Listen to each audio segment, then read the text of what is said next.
Welcome to partialarc.com. Don't do that. You find yourself in a tavern.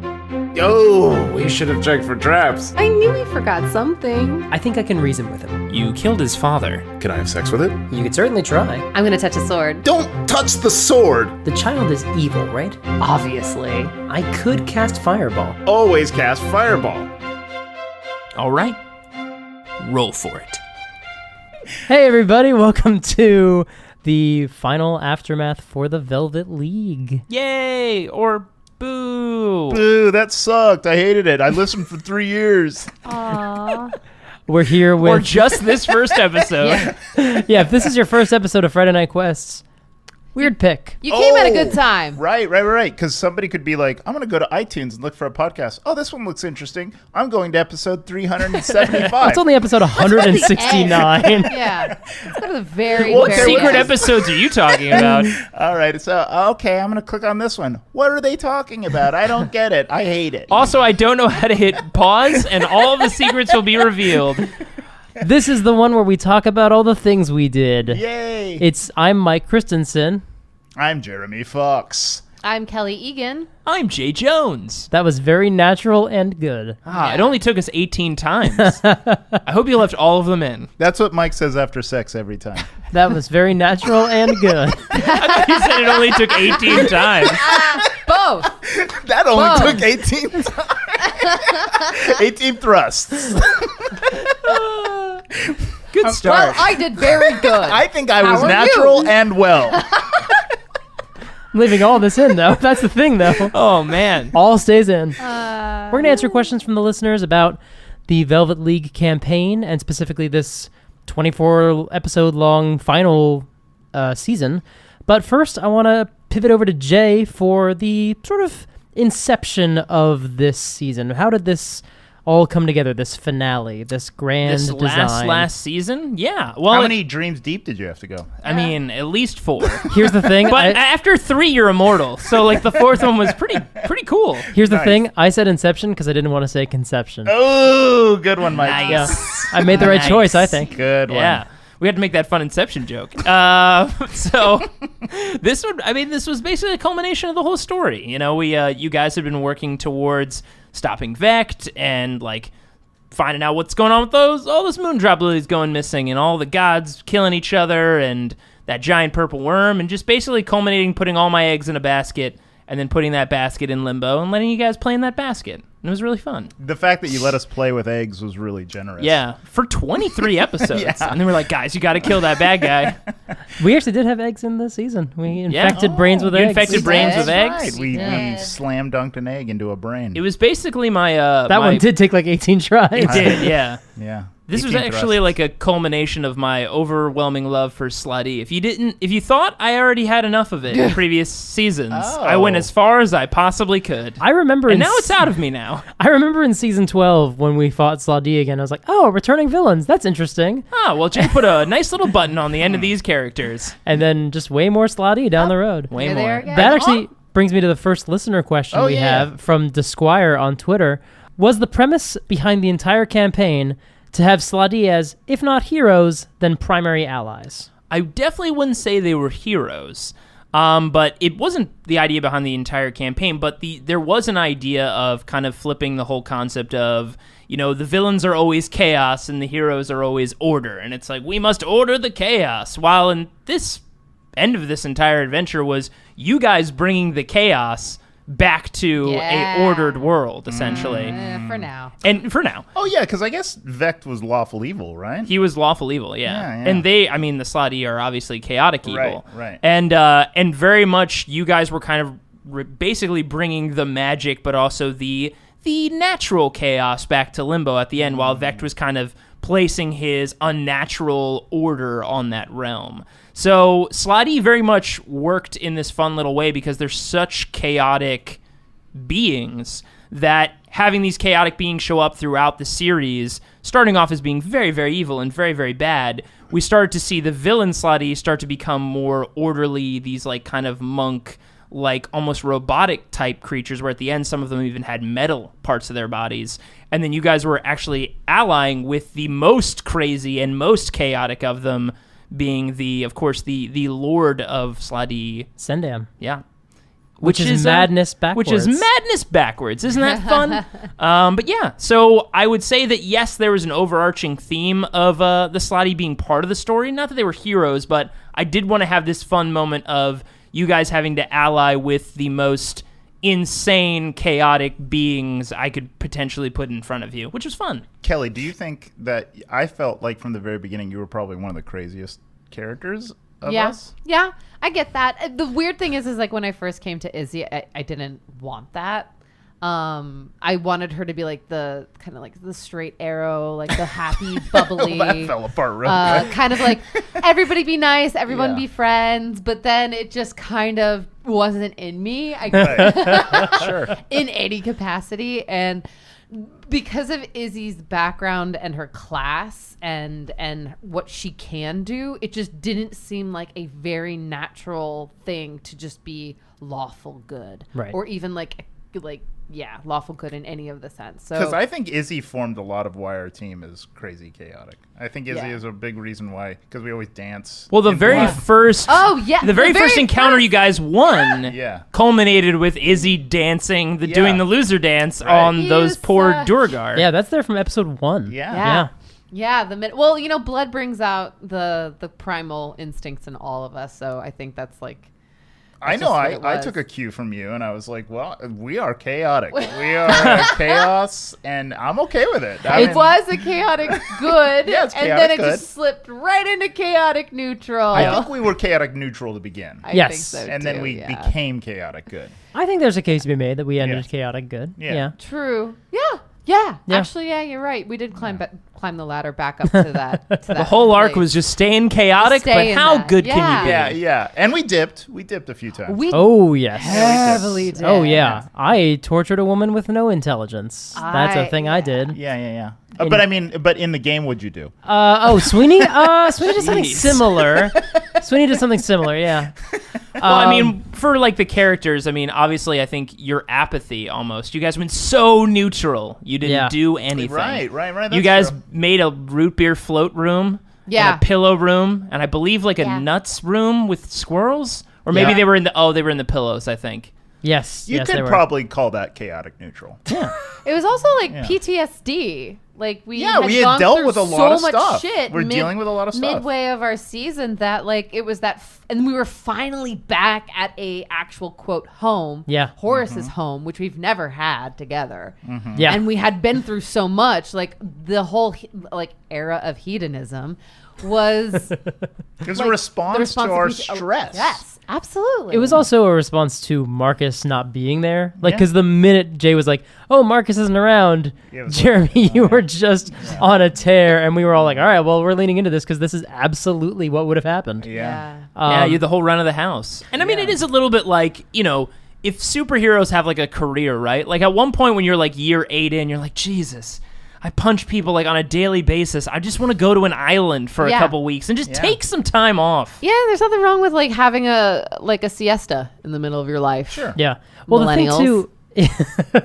thing too, that like in terms of Jay, your point of like, superheroes getting fatigued doesn't quite apply to the Velvet League because we did not ever want trouble. That's something I think is pretty unique about us is that we were so anti-trouble. We really just were like on this mission to go recruit people.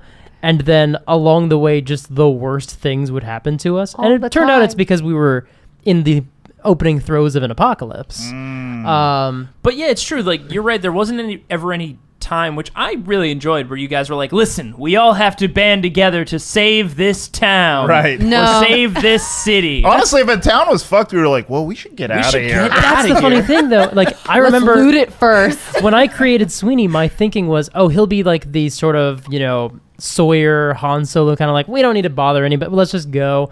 But then in that first adventure, we come out, the town's on fire in the valley that we have to go through, and like, everyone's like, all right, why don't we just go to the shore, including John Kim, who's like, yeah, let's just hop on a boat. And I was like, should someone have morals? Should it be Sweeney? Feels like a weird choice. Feels like a weird fit. But like, that was the funny thing about having guests too, was that because we played such like extreme archetypes, we gave them a lot to bounce off of, but it meant that our character development had a weird kind of process to it where it's like Sweeney was whatever he needed to be in response to the people that we were playing with sometimes. So sometimes when we had like really chaotic guests, Sweeney was a little more measured, and other times when we had more responsible people, Sweeney could kind of get let off the chain a little bit more. I honestly only remember one responsible person. That was my wife. Like, that's the only like lawful good. She was Yes. so responsible. Her security shut down an entire like villain know. encounter. She like know. derailed the DM. She's like, whoa, stop. Li- I've got listen. people for this. I've got people. I've got security. Whoa. You're gonna check every door every 20 minutes. You're Yeah. gonna check every corner, and I'm like, oh And well, okay. Jay's like, oh shit. That actually brings Yeah, me... he's in the bathroom. No, we're going into that bathroom right now. What are you doing that great? All of you, you're out of here right now. I also sent a messenger to bring half the army here. You will watch every point of entry for the next 20 minutes. If I act listener. slightly different, you will stab me in the heart. I will give you this one keyword. You will all know different keywords. We're gonna have a great wedding.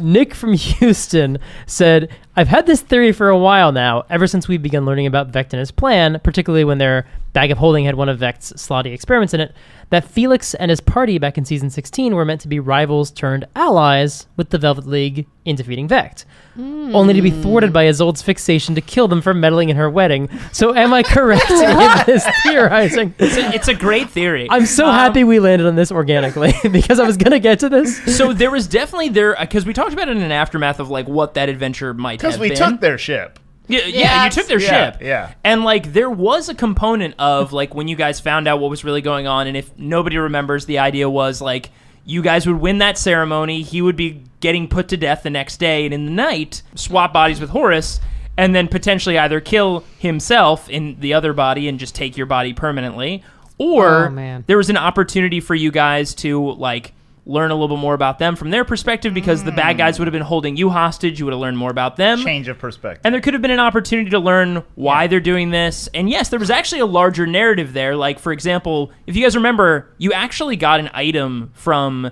Ludo, the big guy with the bag of holding, who you killed, and you found in one of his items was a little flask. And when you popped the flask, one of those slotty came out, missing an arm. You guys threw him off the side of a boat. And I remember Yeah, at one we point did. you were like, oh, we probably should have... Jay probably... I think you, Jeremy, were like, I think Jay meant us to maybe talk to that. I think that was a narrative beat.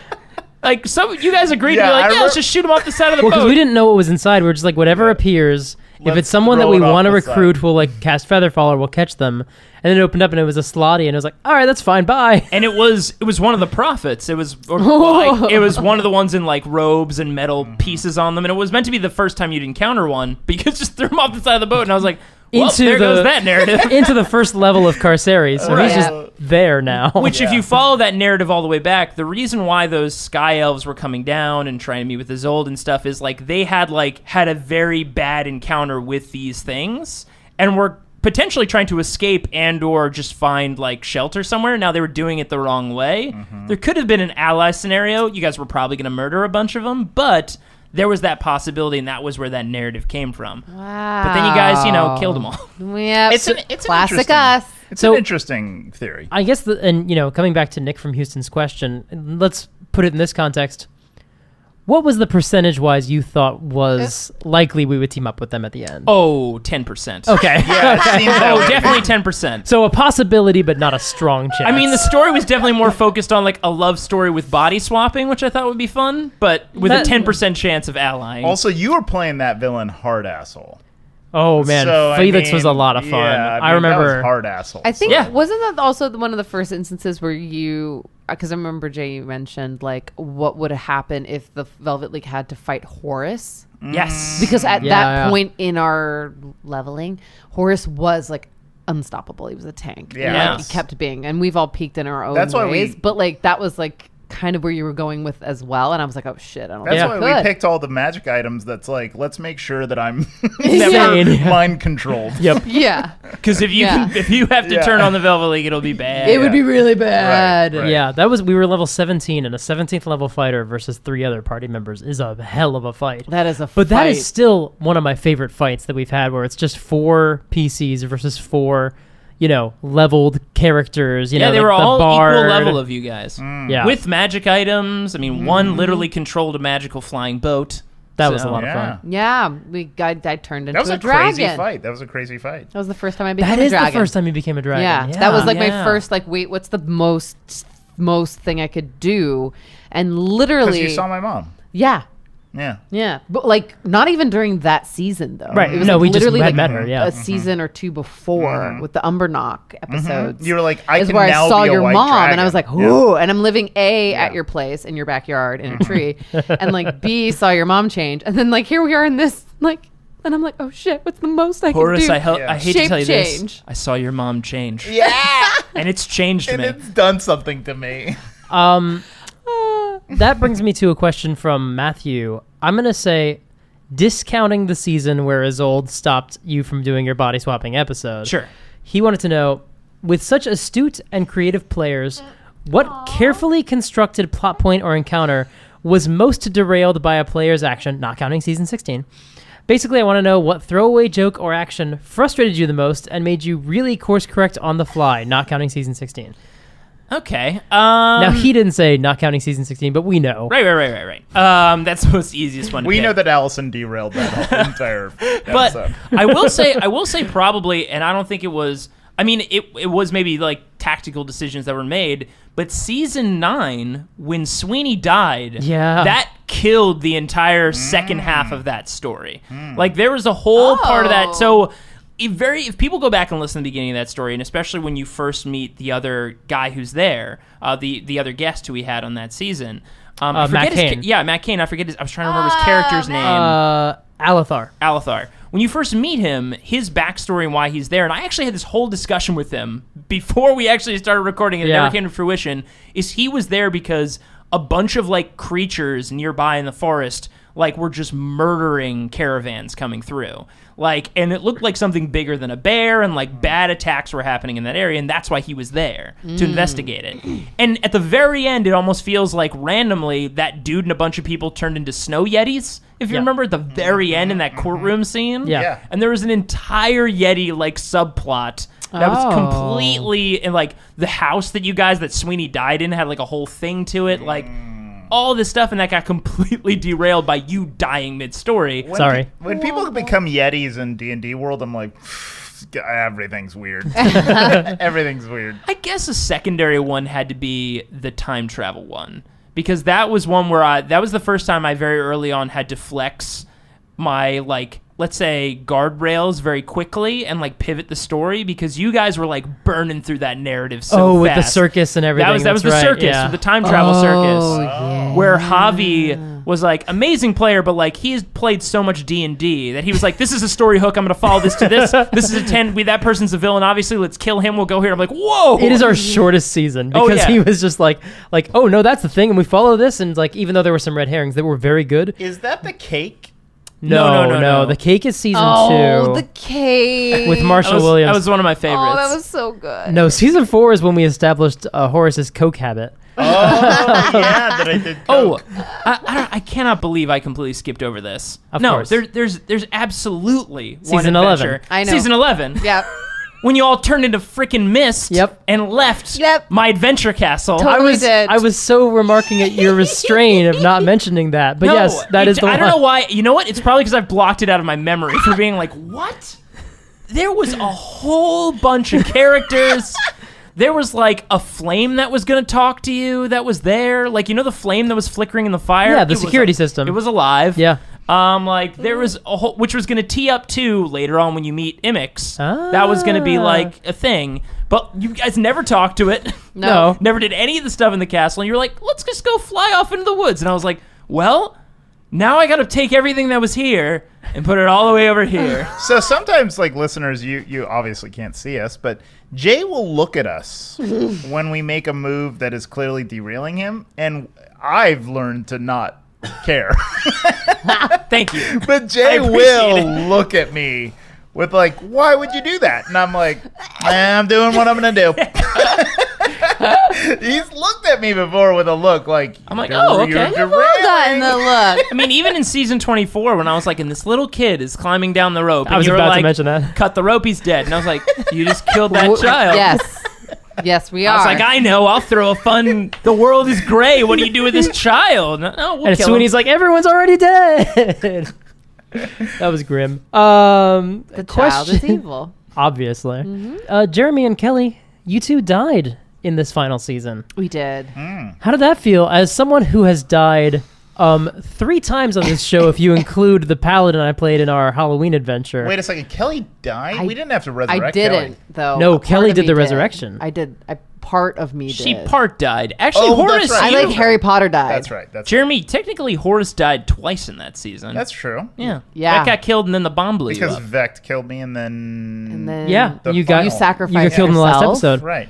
But then, you know, Right, the gods you brought me back. had grace on you. That's right. That's right. The gods had grace on you. I was And bawling Umbernoct at your helped. funeral. Umbernoct helped. The Indeed. spirit of Umbernoct. But man, the first time we died, and that scene where Umbernoct died as well, that was a heavy episode, and we got some passionate responses from listeners who were very well affected by that scene. Is it And then because everybody died? everyone died, and then I remember like the week after that, Infinity War came out, and I was like, oh man, no. I'm not envious of the Russos because their thing is you pay money for it and it comes out like once a year, and our thing is weekly and free. So Yeah. people are only gonna be mad at us for a week, and then they get to have the next episode where Jeremy and I play Kelly's impressions of the Velvet League, which was so good. that was so much fun. That's one of my most memorable and like fun moments is because you guys like absolutely fucking nailed it. Oh, You nailed our it when you were versions of just like, I'm ourselves. beautiful. I was like, yes, so Yeah. fun. Fabio That's- version of Horace Yeah. is yes, amazing. whatever, you're awesome. I was like, yes, that's what I want to hear. So I will say this: every time Vecht showed up, I thought Jay did a really good job because I don't like. I'll be honest. Like I played this D&D character different than I would actually play D&D. Right. Like I don't care about Horace the same way I care about my own like at home D&D character because I'm like. We're here to entertain. We're It's here to have performative. Yeah, it's performative. Yeah. Like my the way that I play D&D when I'm playing not on a podcast is I'm a hoarder. I'm a psycho. I go like, no, that's my magic item. It's mine. I'm putting it in my bag. You don't dump it out in front of a red dragon? No, I'm super hoardy. And like really I would say Interesting. also probably a little more strategic because and much more strategic. I could tell there were a few Yes. times in this show where Yes. like you would say I like played the character. you played the characters Yes. like 99% of the time, and there'd be a few times where like, well, we should probably. Well, I probably wouldn't know this. Yes, yeah. But maybe one of you should. It's weird. Like I've always had this weird feeling about how low intelligence scores, or even like high intelligence scores on characters that you kind of know are dumb. Yeah. Like because Horace didn't have a low intelligence score. no, he had the highest. No, he didn't. No, you No? didn't have the I'm a highest. wizard. I had You the did? highest. Yes. didn't have the highest, I but had the lowest. Yes. You had the lowest. But here's the Obviously. problem: is that he didn't have a stupid score. No.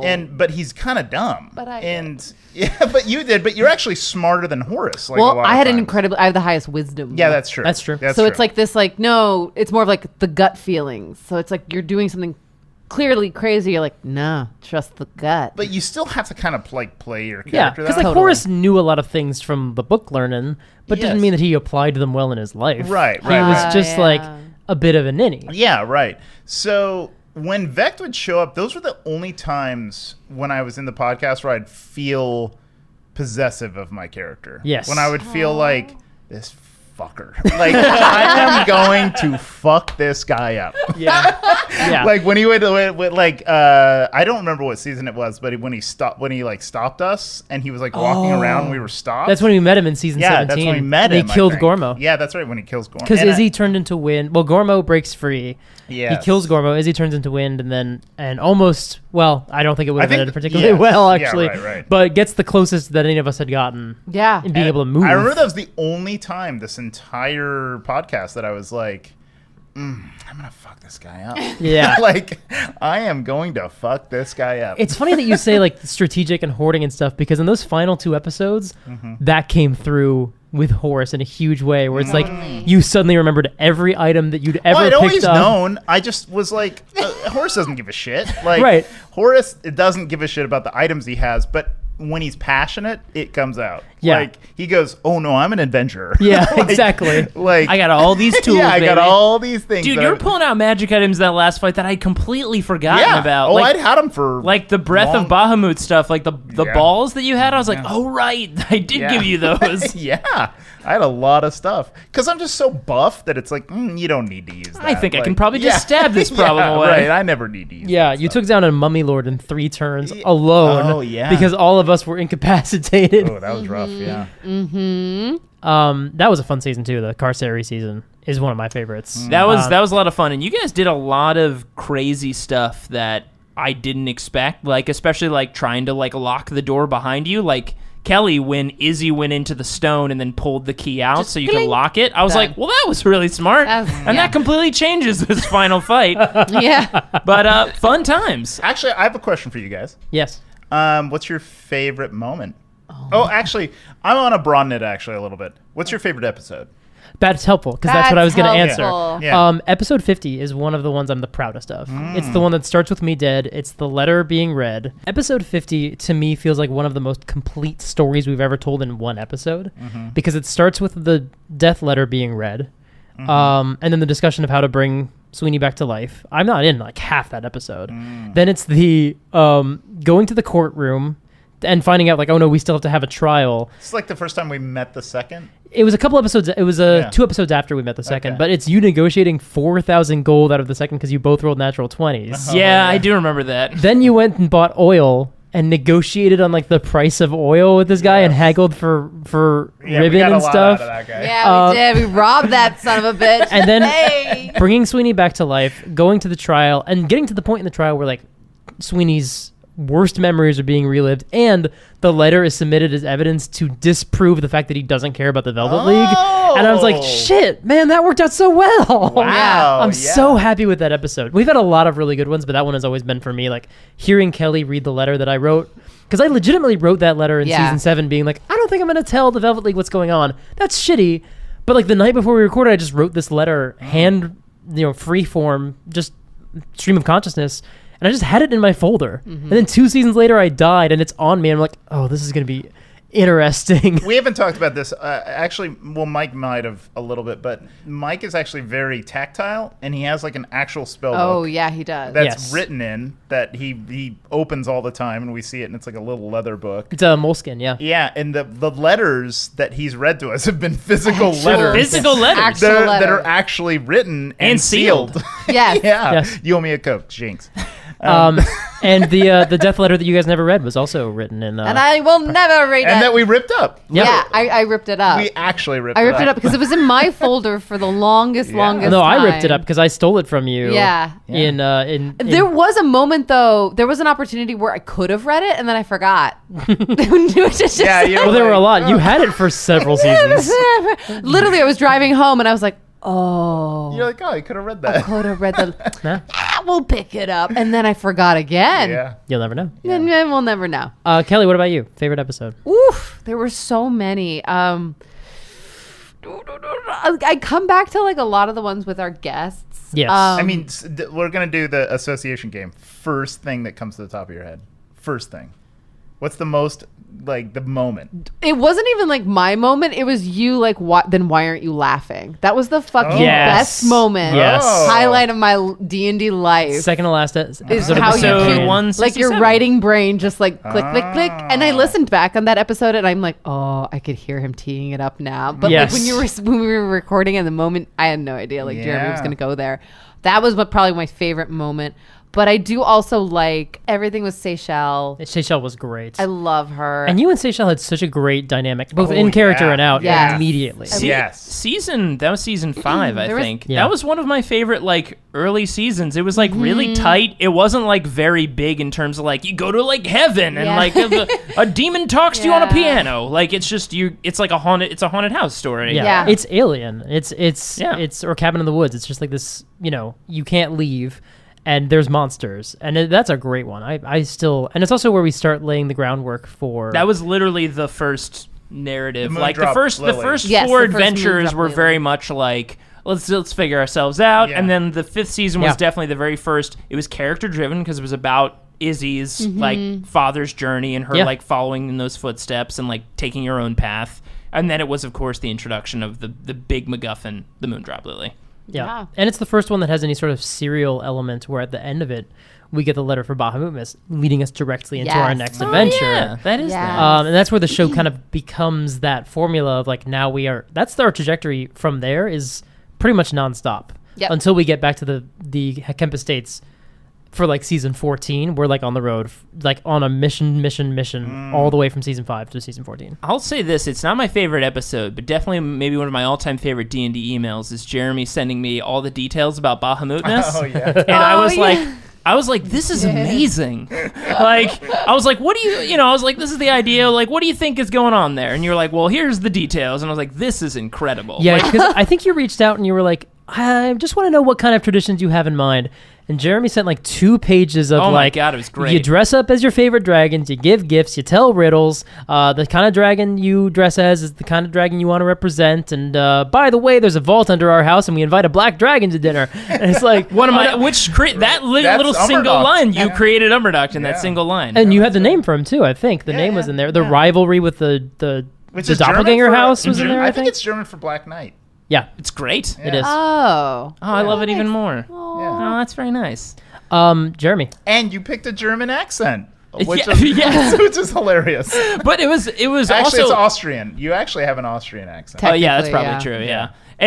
And basically, like, I just wanted to say, like, I like that holiday more than real ones. Yes. Like a lot of real ones. It's Like, fun. I'm almost like nostalgic for a holiday that doesn't Well, exist. I was actually Like, kind of- I want to be like, I want this to be real. I'll be honest, I was very inspired by the way J.K. Rowling makes holidays, like Wizard holidays. Yeah, Like, her holidays yeah. are so fun. Oh. They make me yeah. want to live in Harry Potter world. Yeah. That's a good How they point. celebrate Halloween. Yeah. Yes. Yeah, it almost makes up for all the murder. That's why I like Bahamutmas. For me, I was like, what is the Harry Potter Version of this for Yes. us? You know? I think you nailed it. Yeah. Yeah. Jeremy, favorite episode. Oh, definitely. I always remember how fun and funny I thought it was when we went to that weird casino city. Oh. Shimmer City. Shimmer City. Our noir Yes. episode. Yes. I just thought it was so hilarious. Like, for me, I was just laughing internally and externally the whole episode because I thought it was so funny.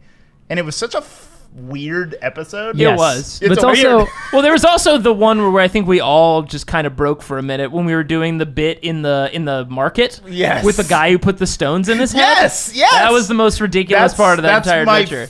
Honestly, that's my favorite moment of the entire series because I was like, it's so weird and it's so D&D. Yes. Because D&D is just, it's ripe with the moments where it's like, we live in a magic world. Yeah.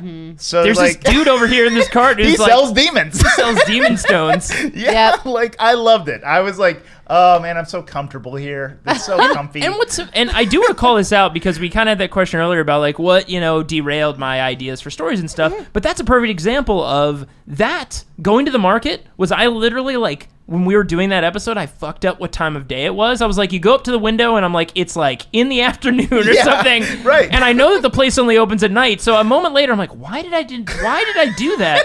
I was like, well, you guys have time to kill. And you're like, well, go to the market. And then that literally created that entire Yes, exchange. yes. None of that was planned. And that was so fun. I just and I love that city. I love the setting, and I Yeah. love the adventure. And it was like for me, I remember feeling very like, oh yeah, this is why I play D&D. This Yeah. is why I play D&D. And it's a great season too, because that's the one where we have the betrayal or the red herring of Rex Winters, who we think is the bad guy, and then we find Yes. out like, nah, this dude's like a rehab center. Like he's helping people get over all the Daddy Blaze stuff. That's not the genie episode where I almost It is. die. Yeah. Yeah. Oh, I remember that too. Yeah. Because that was the closest I think I ever got to real combat death, not Vect death, because Vect could always kill me. But prior to the final Vect fight, because you got Yes. low in the Vect fight. Wasn't Yes. there one with like, oh, there You was got knocked another out. one. The Minotaurs. The You Minotaurs. get Yes. knocked out in the 5th season. I did not Yes. like that episode. but I the walked away genie, from the that genies were the one angry. where I was like, Oh. Horace could die, like, and I'm not coming back because that was too early to have resurrection or anything. Yeah, Yes. because And we don't so- have any Yes, it clerics. was, yeah. And I was like, this is maybe death for Horace because the genie was fucking tough. Yeah, he was. Yeah, he was making a lot of fire Yeah. and And he shooting yeah. lightning, Yeah. going He invisible. He turned And he was so invisible. confident that I was like, I don't feel like I'm beating this guy. Like, He also divided us and, Yeah, and he had other divided enemies us. for us to fight. Yeah. It was a smart fight. because that was We- Slotty we were fighting too. Yeah. No, Yeah. he had a fire elemental in play. He had a fire elemental. We that learned after appeared. that episode never to split up. Yeah, right. And then it had happened late in later seasons too. And every time that happened, I was like, oh no, that's a bad idea. Mm-hmm. But even like until we got like really fucking unstoppable. And Yeah, I'm like, that- it's cool. then it was You like, stay in the it's mansion. fine. I'm gonna go this. I'll ride the worm. No, it's cool. Yeah, We're yeah. level 20. We Yeah. figured out strategic ways to Yeah. divide and conquer. Yeah. Yeah. Not get split up in combat, which is Yeah. always bad. Yes. Oh. Well, Jay, you mentioned you liked Bahamutmas, but you said that was That the was not email. my favorite episode. So Right. I will like. There's a lot of points like. There's like I think like we'll have to come back to I think like maybe favorite bits because there are some episodes that I just Yes. love because they're just so insane. Yes. But like I think sometimes like as a DM you have ideas for things and you're like, man, this requires the other half of this is to interact and see if they don't completely send this sideways. But I really want to tell this fun narrative. And like I'll say as like a runner-up, I really loved when you guys went into the mind and did my fun mystery adventure. Yeah. Which like I was like, this could go wrong so many ways. I think the hardest I ever laughed was when I cut my own Oh, ear yeah, off. you've got your ear off. That's up there, one of my favorite bits of all time. That is, I laughed so Where it was hard. like this construct is just watching you rip your own ear off. It's just like, what do you do when that happens? You were like a little boy. Yeah. Yes. But like that whole adventure, like if I had to have like actually written out like when you guys figure things out, I wouldn't have gotten it as right Yep. as you guys did, Yes. and all the fun stuff you did. And that like as a DM, when you like think you've got a good narrative, but the players make it better, is Yeah. like some of the best stuff ever. That's Inception done right. You incepted us. I did. yeah, we played right into your hands. And like Wow. you guys figuring out that the bird was actually the second and the second was actually somebody else. I really enjoyed that. So that's a very close second, but probably for me it's got to be episode 167 when you guys like the final fight with Vect, which was very much the same scenario, but you guys brought so much like energy and passion and like Horace, the tricks you guys were all pulling out with your different magic items and like how the danger mounted at the very end where like all of you went unconscious or almost dead at the exact same time. You went completely under the control. Like it was like it all kind of gelled in that combat. And then of course the following one. But that adventure was like probably like just seeing all of it come together, you guys doing like some great role playing, some like really cool strategic stuff. I was like, this is fucking incredible. I actually felt really bad for Mike because the next arc has a lot to live up to. That's actually really Because- funny because we have a question from Amanda asking, how do you guys feel about changing drivers? Oh. Jay, are you nervous to hand over the reins? Mike, how do you feel about taking over your DM's world? I mean, for me, no, not at all. I mean, I've played Dungeons and Dragons with you where you've been the DM, and I feel happy and confident about it. Like, you know, I'm excited. I got to tell this story, and I was very happy to tell this story. But I'm also excited to see like what you do with it. So yeah, I'm psyched. I've known since we first announced it back in April of last year because we didn't know how long this campaign was yeah. going to end. I've known ever since then, and I've had every worst case scenario play through my head, and now I've made my peace with it, and now I'm just going to do my thing. So I'm go. as comfortable as I think I can be. The nice thing that Jay did was destroyed the worlds. That left Yeah. a lot of room for me to play around in. So there's a lot of fun. And I think that was very early on where like I always planned like, hey, like if I don't know if you're planning to use any of these things, but I plan to like literally wipe the board clean to a point where like and this is up to different people. Some people want to play with the stuff that's in the game, but I like the idea of like almost kind of setting, you can come back to this world in whatever. It's now full homebrew. Yeah, You're now pretty much. You're yeah. now in homebrew territory. I want to be the first to say I'm so sad to not have Kelly. Yeah, we haven't announced this on the show miss yet, you. but Kelly is Yeah. I'm not. gonna say it now. I She's not miss going to be Kelly. a series regular. I am not. We But will. she's going to be back. We'll I hear. will. We'll hear you again. You got a wedding to plan. I do. I got a lot of life And- moments to do. And to remind our listeners, like it's a commitment to Yeah. like do it. Yeah. Like we sometimes have done full entire days. Oh yeah. It's that were like usually rough. a day. Yeah, it's like an entire day that you go. This day is this day. Yeah. It's a From minimum. early in the morning till late at night. That's Yeah. true. People have been leaving, like, getting here at the crack of dawn Yeah. and then leaving when it's dark. And then leaving Yes. when it's dark. It's Yeah. like a minimum 4 hours. At like the bare But that's minimum. like, but that's not even, like, it's a minimum, like, 5 hours edited. Yeah. Yeah. Like, you know what I mean? Like, Oh, yeah. that's edited, let Yeah. alone all the time in between. Yeah. So I am going to miss Kelly tons. I'm gonna miss I'm gonna you miss guys you too, Kelly. I was Yeah. even thinking like because we had a hot minute break since our last episode and the conclusion of FNQ, and even in that time I was like, oh, I miss Izzy. I I miss know. playing. I miss it. But I will be back because but I don't know yet. I haven't yet decided will I come back as the same character because as we know she's a druid. You can also be a guest. She's gonna be living Yeah. a You long, long You time. can be a new character. or I can be a brand new character, Yes, and that's a I guest. have characters Yes. Yeah. up in here. we're gonna ready to come chat. out. So I want to tell you guys, I don't know if this is a question, but forgive me. Please. I want to say that the moment that I felt we were a team, and it's crazy. Oh. It's a crazy moment because it's not in the podcast. Ooh. Interesting. So it was at Jay's wedding. Yeah. Oh my gosh! Yes. That was We're- fun. And we're on the dance floor. Yeah. That The three of was us such a like. good Felt this moment. feeling that I was like, this is the fucking team. Yeah. That was around.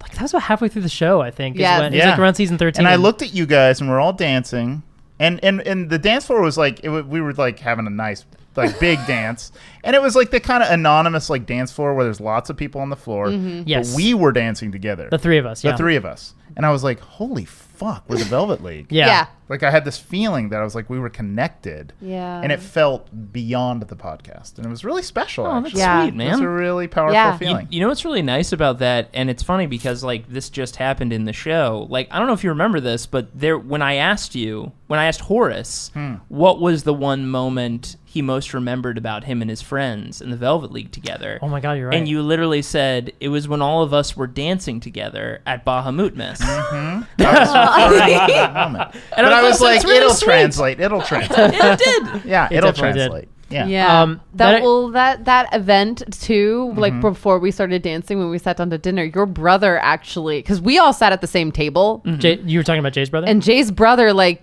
was sitting across the round table, and then he went like, "Holy shit! It's so weird seeing like your faces and your voices." All one place. Oh, I have a different person in my head when I hear your voices, and you're all like just sitting there talking. We're That's like, funny. yeah, we're real. Cognitive dissonance, definitely. Yeah. Oh yeah, Amanda did ask, what moment of the entire series do you each feel most defines the Velvet League? Which isn't quite what we've been asking, but it's close. Is there a moment that sort of defines the league? I can go first real quick, and Please. I'll actually call back to the episode in the Inception stuff because it had literally all of some of my favorite stuff, of Kelly, Izzy being like chaotic and like Seducing you a slept demon. with us, seducing a I'm pit gonna fiend. fuck that fiend. Like it was Horace being like goofy and like with like whipping the ear off. Because I was a boy, right? Yeah, you were a boy. you decided that. You. Yeah, you No, Jay did determine Oh no, that's that, true. yeah. I did determine Oh, that. That's right. That was in okay. Jay's notes. Yeah. And then Sweeney, you were trying to be like clever and uncover and unravel the Trying to mysteries. I pulled as many Columbo tricks as I could. I tried. So like I really love that. That was literally off the top of my head. I'm sure there was other stuff. well, that's the thing is, I don't think it's a coincidence that that's the first season that there is no guests. And I love our guests, but Yeah. it is the most distilled when you just get the three of us Yes. together. Also, we work hard to make sure the guests are a part of the team. Agreed. yes, Yeah. We Hey. like work hard to make sure that they get to be a Velvet Leaguer. And that's a big kudos, by the way, to you three, because a lot of times when we've had guests, I have to really I'm trying to I know we have a tight schedule and we have to get an entire adventure in within an amount of time, not only for your guys' time, but also especially our guest who's giving us this entire day, right? Yeah. So I'm usually very focused on just trying to get the adventure and keep the pace and keep it exciting. And you guys have always done such a great job of making the guests feel welcome and engaged in the story and part of the adventure. So kudos to you guys. Thank you. Aw, thanks. I knew from the beginning, especially when the first episode's John Kim, which John Kim's awesome. Oh, I part of love the John. librarian. I was So great. it's an honor to have John Kim. I remember it being John Kim needs to be the star. Yeah. A lot of times I was the guest needs to be the star. So how do I and a lot of times the guest had never played D&D before, so they were I don't know what the fuck to do. Yeah. Yeah. And so we kind of sometimes I felt I had to literally kick them in the ass and be fight the monster. You know what I mean? Take control of this situation. Yeah, exactly. Just do whatever you want. Yeah, do it. Do a thing. Just do a thing, and you're totally fine. Because I mean, it's intimidating. To have a It's character intimidating, sheet. especially. I think the mechanics of D&D intimidate a lot of people too, because D&D is an exercise in improv against a narrative. If you're not having fun, there's no point. But then I think what maybe a lot of our guests who are all very accomplished actors and performers, when you have your sheets in front of you, sometimes you're wait, can I do that? Yeah, Yes. you have literally a bunch of numbers. So many in little front of you. numbers, Yeah. and it scares so many people away. I tell people who are interested in D&D, I'm it's like playing make believe, and then you just gotta roll with that. Honestly, make your that's- choices and yeah. let the DM decide. Yeah, make toss your it to them. choices. I'm going to point out another moment that I think very well defines the Velvet League, and it has a lot to do with one of our guests, because it was Jimmy Wong Jimmy! pulling Izzy through the portal, and then just the four of us falling through the air. Sweeney is typically Oh my gosh. dead. Yeah. Yeah, I think you died after the first round. No, I died of death saving throw failures because right. I didn't roll any successes. And so the moment is Horace holding Sweeney's dead body as we fall and pulling a healing potion off his body and drinking it. Izzy trying to summon eagles to keep us alive. Our guest, That was a crazy our guest fuck. going through his spells and being well, nope, I don't have anything this is else. And then just below us, Doris just. Oh, yes. The plummeting. sword. That is, I always think of that as just well, this might as well just happen. It might as well be this now. Yeah, that was the Minotaur battle. Yeah. And then the falling in the air genuinely scarred me. Genuinely, I was driving home just oh fuck. Yeah, that was crazy. I am shook. That is, Because we were so close. I was so, and Izzy never, if you've tracked, has ever gone unconscious. That's true. Ever. yeah. She's never gone unconscious. So being Super that convenient because you're the only one can bring us back. exactly Or heal at all. Exactly. But so to be that close to it, I was Yeah. oh. Yeah, that there's not a coincidence that the next time I leveled up, I was all right, Feather, Fall, and Fly. Those are my two spells. Because that's Yeah. not happening. Oh, okay, the other moment that is quintessentially Velvet League. Season 20, season 20, we go to the lair of Bob. We find Imix. Yeah. Our lies disintegrate.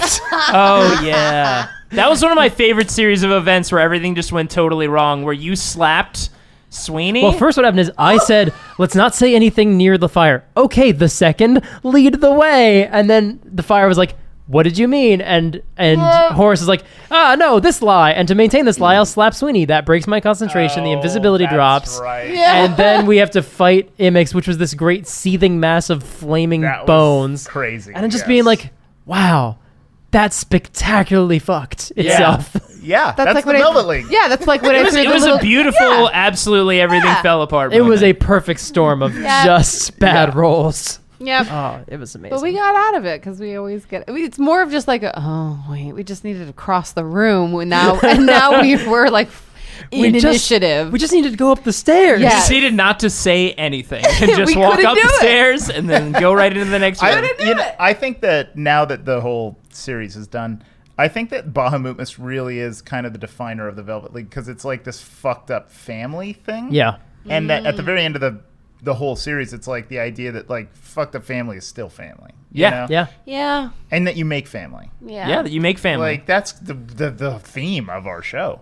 Yeah, Yeah. both the Bahamut misses were a lot of fun. Yeah. Yes. But I mean, I think us as a team, it was about making family. And it was Yes. about, like, the idea of me making a kingdom was also about me forming my own family that accepted me because my family didn't accept me. Yeah. So I would be like, I'm going to find people that accept me. Yeah, like your arc was almost like you were going to buy your family Yeah, at first, right, and right. then in the end it was like you were going to own your Yeah, own family. Like right. these were your servants, and Yeah. at the end you were building a family. Yeah, right. Kelly, Velvet League isms. might as well, yeah, Velvet Leagueisms, basically. Season 17, when we were pulling ourselves out of the hedonism phase, when Stu comes and kind of like snaps us out of it, and the siege on Kempland, because that was like the first time we actually like were like, I guess we got to get off the couch and like do Yeah. something, Yes, yeah. and like kind of maybe shocked ourselves at how well we did. Oh, like right. literally an fucking army. we're efficient in that season. Your dad is gone. The army was like everyone was But gone. isn't that the Isolde season? No, it's the one after. It's it was with the Stu one Wellington. right after it. Well, we learned from her, yes. which was What's funny is that she's so goddamn efficient. Yeah. season 17 is when we established the hedonism, and immediately, like, it was as if this has been happening for Yes. weeks. And Daniel Fernandez is like, ugh, I can't stand this. So his character also is like, hey, this is horrible. What you're doing is horrible. And we're like, wow, yeah, this is unhealthy and bad. Yeah.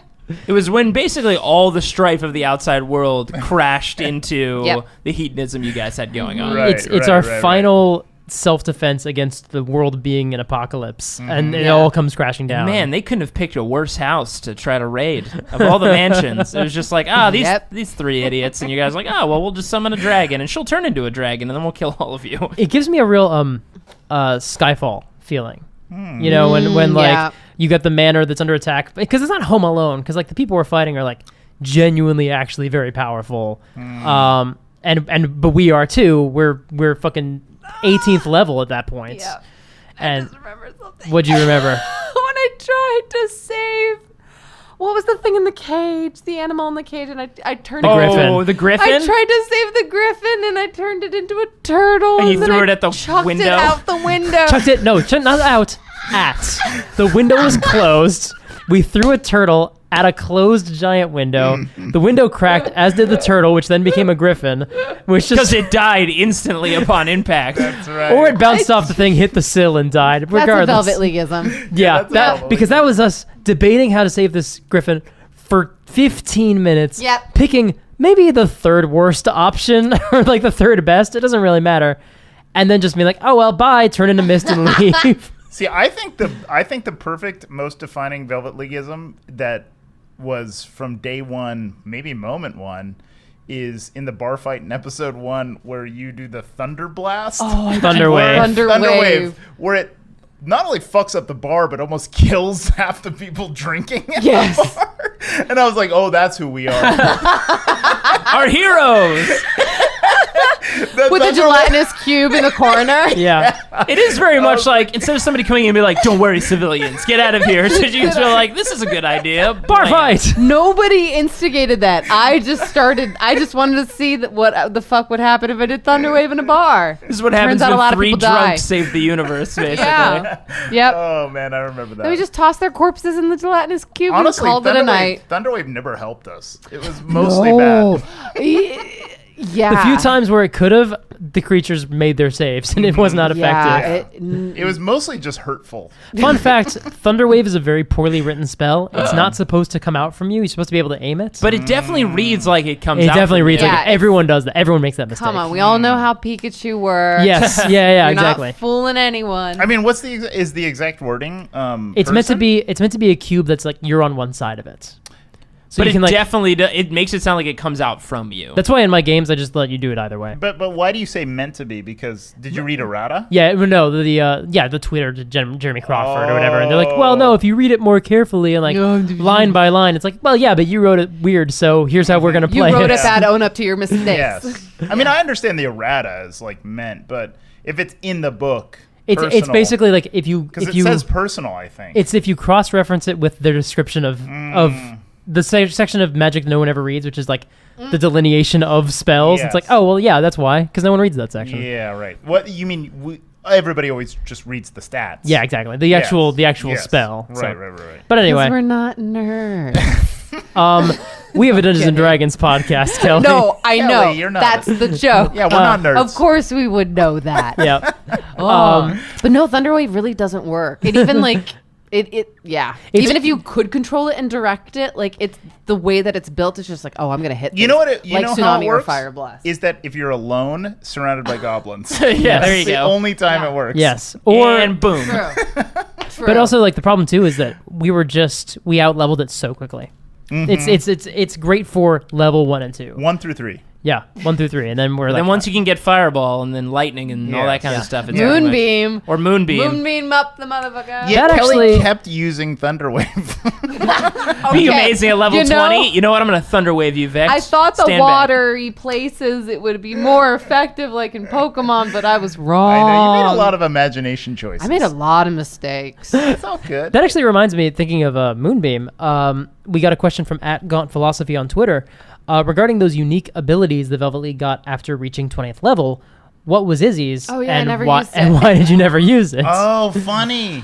I had one. I never used it. I don't have my sheet in front of me right It now. was called Necrotic Blood Moonbeam, I think. Yes. Holy it was shit, just you never used it. yeah, No. not even in the final. I was waiting for it because I knew she had it, and I was like, oh, Vex gonna get hit with something really the problem bad. was that never had an because opportunity. Izzy and I were paralyzed for that whole first act of the Vex fight. Yeah. So which would have been the perfect time to use it, but we couldn't. Yeah.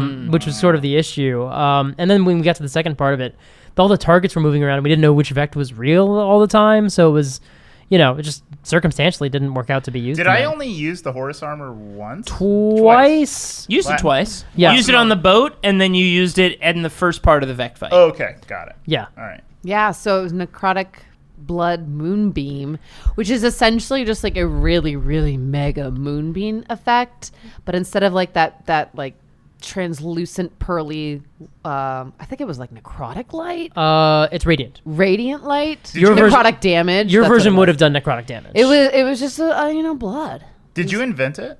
Yeah. Yeah, right, because we all invented We our all own. invented it. Yeah. Yeah, but there was an email chain going on. Yeah, it. where like basically Kelly was like necrotic blood moonbeam, and then we kind of brainstormed what What that would does. that be? What does And then that you guys mean? were like, Jay, is this approved? And I was like, yeah, sure. Yeah.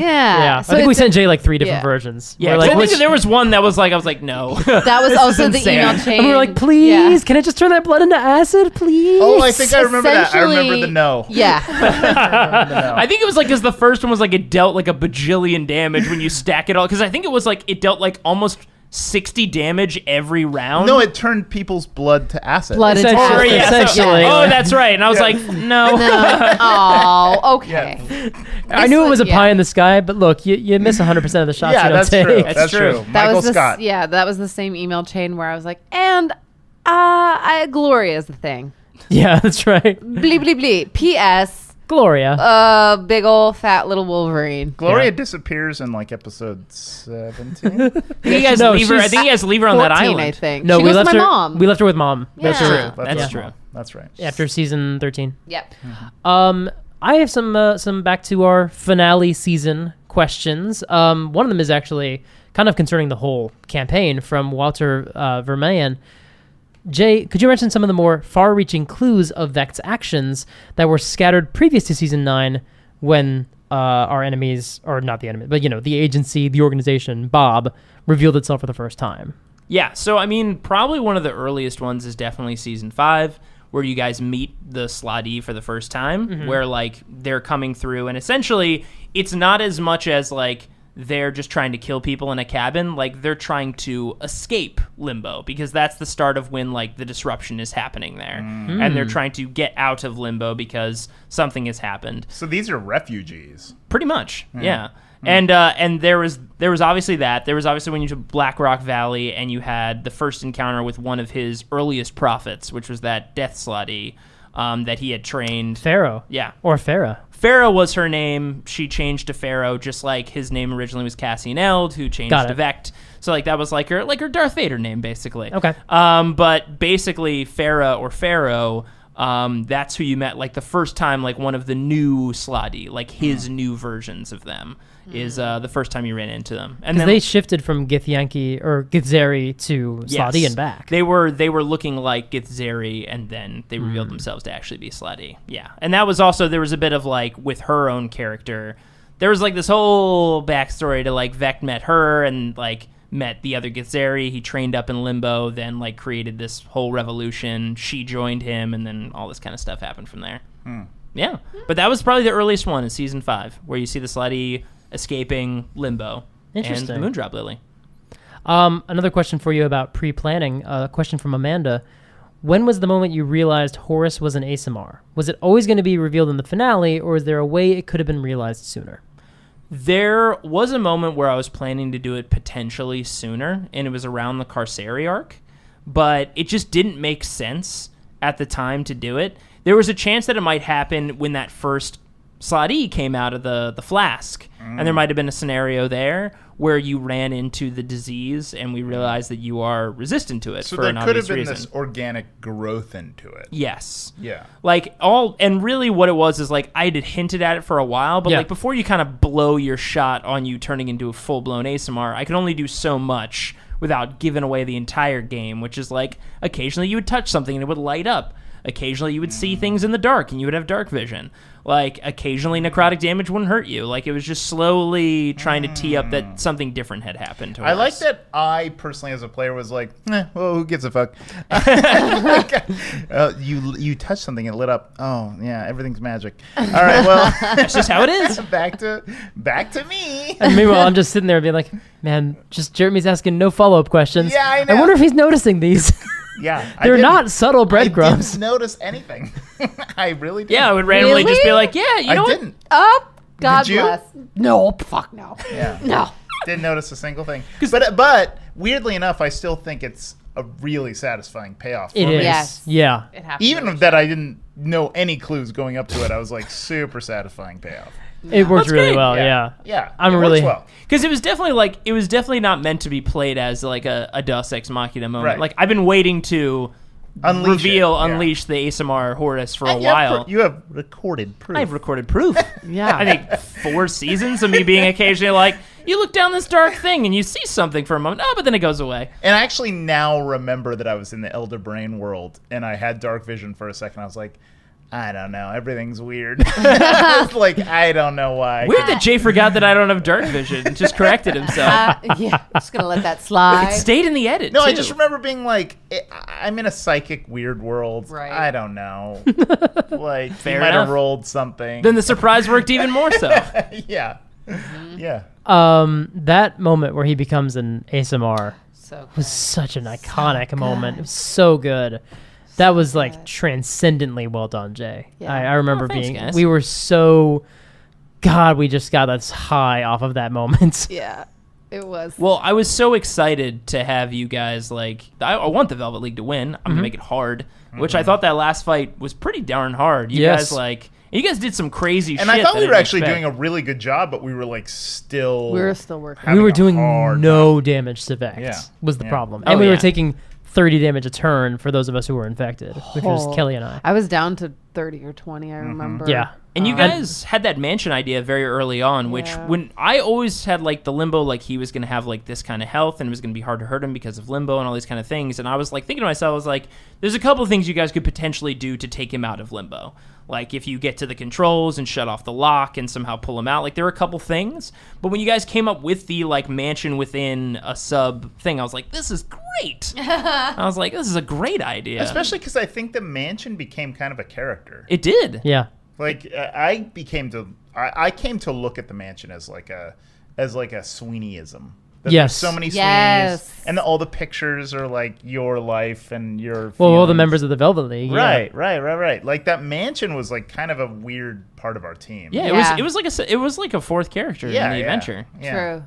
Yeah, Yeah, we but spent a lot of time in it. Yeah. Yeah. There were a lot of like long conversations in the mansion because it was safe and secure. It and had everything. it's one of the best spells in D&D. And because of the way we interpreted the rules, it also then produces this wave of gross stuff after it disappears. fecal matter and urine. Oh, right, and because nothing Nothing can stays. stay. Yeah. It's written as creatures, but I like our version a lot better. Well, I mean, I feel like the wording is very specific that, like, anything you leave in there is expelled. Yeah. I'm not going to correct you. I like our version, which is way better. And that's how we established. You're like, well, like you shed skin all the time. Gross. Yeah. So, like that's even like just a basic thing that just this pile Yes. of dead skin comes out. Yeah. And that means Dust. that when that mansion disappears, Vect's body and Alaric's body would just go right down Vincent's gullet. That's where Vincent. that's where their story ends. Yeah. Interesting. In the butt of a worm. In the butt of a purple worm. I mean, there's worse deaths. I love that worm. They were very much already dead. Yeah, Vincent, man, that worm.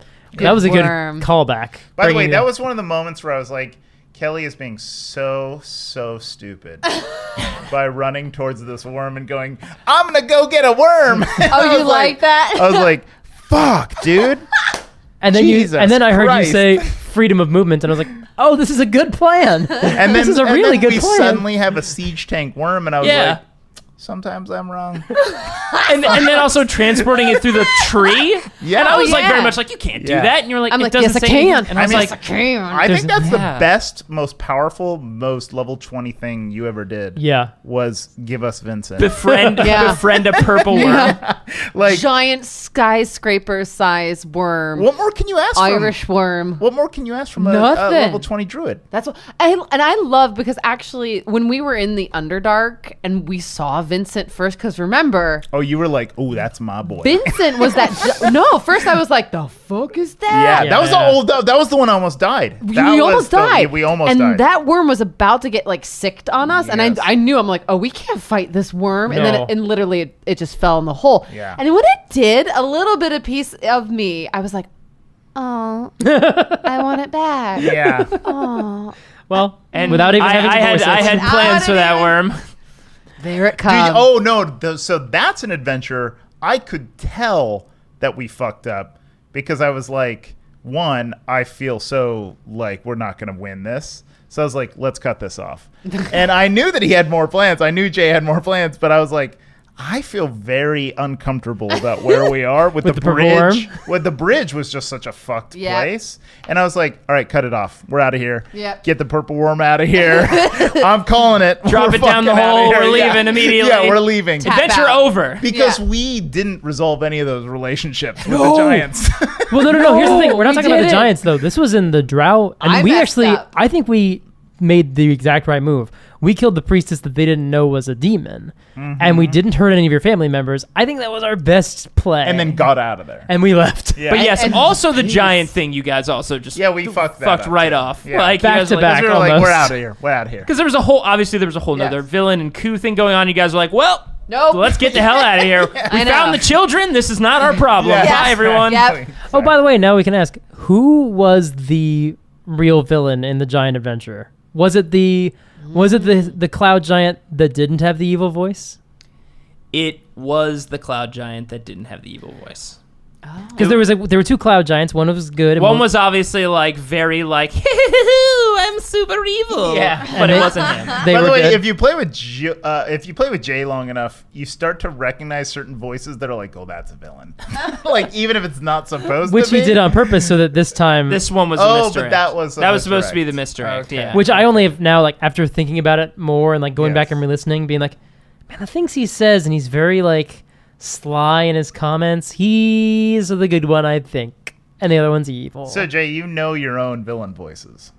I mean, to a certain extent, Okay, yeah. okay. But also, I started to, as you said, like I did start to use some of them as like goofy misdirects and stuff like okay. that. All right. Going back to our final season, going back to the end, we had some mind flayer action quite a bit. One of We- my favorite things. We have a Oh. question from Desquire asking, what have you got against mind flayers? Asking for a friend who wants to remain anonymous and alive. We'll call him D. I have a question for you two. Do you two know the Derek the Mind Flayer running gag? No. I had a feeling. Derek the Mind Flayer is name dropped in season 7. yes. And then in season 8, when the guy puts the stone to his forehead, and he goes, quiet, Derek. And so in my mind, I was like, oh, Derek the Mind Flayer's in Shimmer City. Which is why in the Adventures of Gormos season I ran in Shimmer City, they encountered Derek the Mind Flayer and killed him. Then it's heavily implied that we fought him in that we encountered his soul in Carceri as well. So he's been like this background character, just sort of. And I was thinking about it as I was reading this question. I was like, man, Jeremy and Kelly aren't going to know what this is talking about.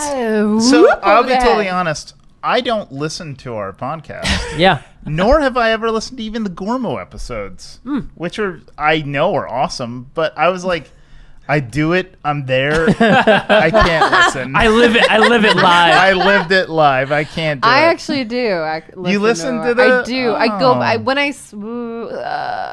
I would say like up to like season 9, I didn't, and then I noticed how much of Mike's memory was beyond mine, and I was like, oh, he knows more. It's because I'm editing the episodes. He's and editing it makes and like he's 3 or hearing. 4 times. And I was like, Mike shouldn't be the only one to like remember things. it definitely helped when you started listening and started When I taking the saw- weight of memory off. I know. I remember I would show up and I'd be like, so guys, who are we? Who am I again? Who am I? Which actually And worked action. towards Oh, yeah, that Horace's works for character. Horace. That's the thing. It Right. was Like, almost like you were perfect. like it was almost as if you were method acting. You were like, I, of course, to be perfectly playing Horace, I will never listen to a single episode, and I will never remember a single thing about this show. So one time me and Allison were like driving to Las Vegas and she's like, let's listen to our episode together. And I was like, all right, let's put it on. And she put on the episode. I was like, I can't listen to this. This makes me feel. I was like, I can't hear my own voice. It's gross. Yeah, it's hard to hear your own voice. And she was like, I love it. And I was like, I turn it off. I'm feeling really gross. I'm feeling gross listening to this. and to this day, when I go, like, I'll sometimes go like, I'm going to throw on some Friday Night Quest. Let me see. I'm at work and I'm like, I'll turn it on. And I'm like, ew, no, gross. Ew, gross. Oh, you can't hear I'm yourself. like, and now I'm like, ew, I don't like it. Fair enough. So check out the last couple episodes. They're I pretty did. fun. I did listen through the last couple episodes and I loved it. Yeah. I was like, I loved it. Yeah. And kudos to you, Mike. There's some incredible editing in those episodes. Yeah. Yeah, Like we- the music The and everything. music, the one of the So things good. I never knew until I listened. I was like, oh, there's Oh, we got music in there's this show. production. Oh my Oh god. wow, we produce it. yeah, there's been music since season 8. yeah, Yeah. yeah. Oh no.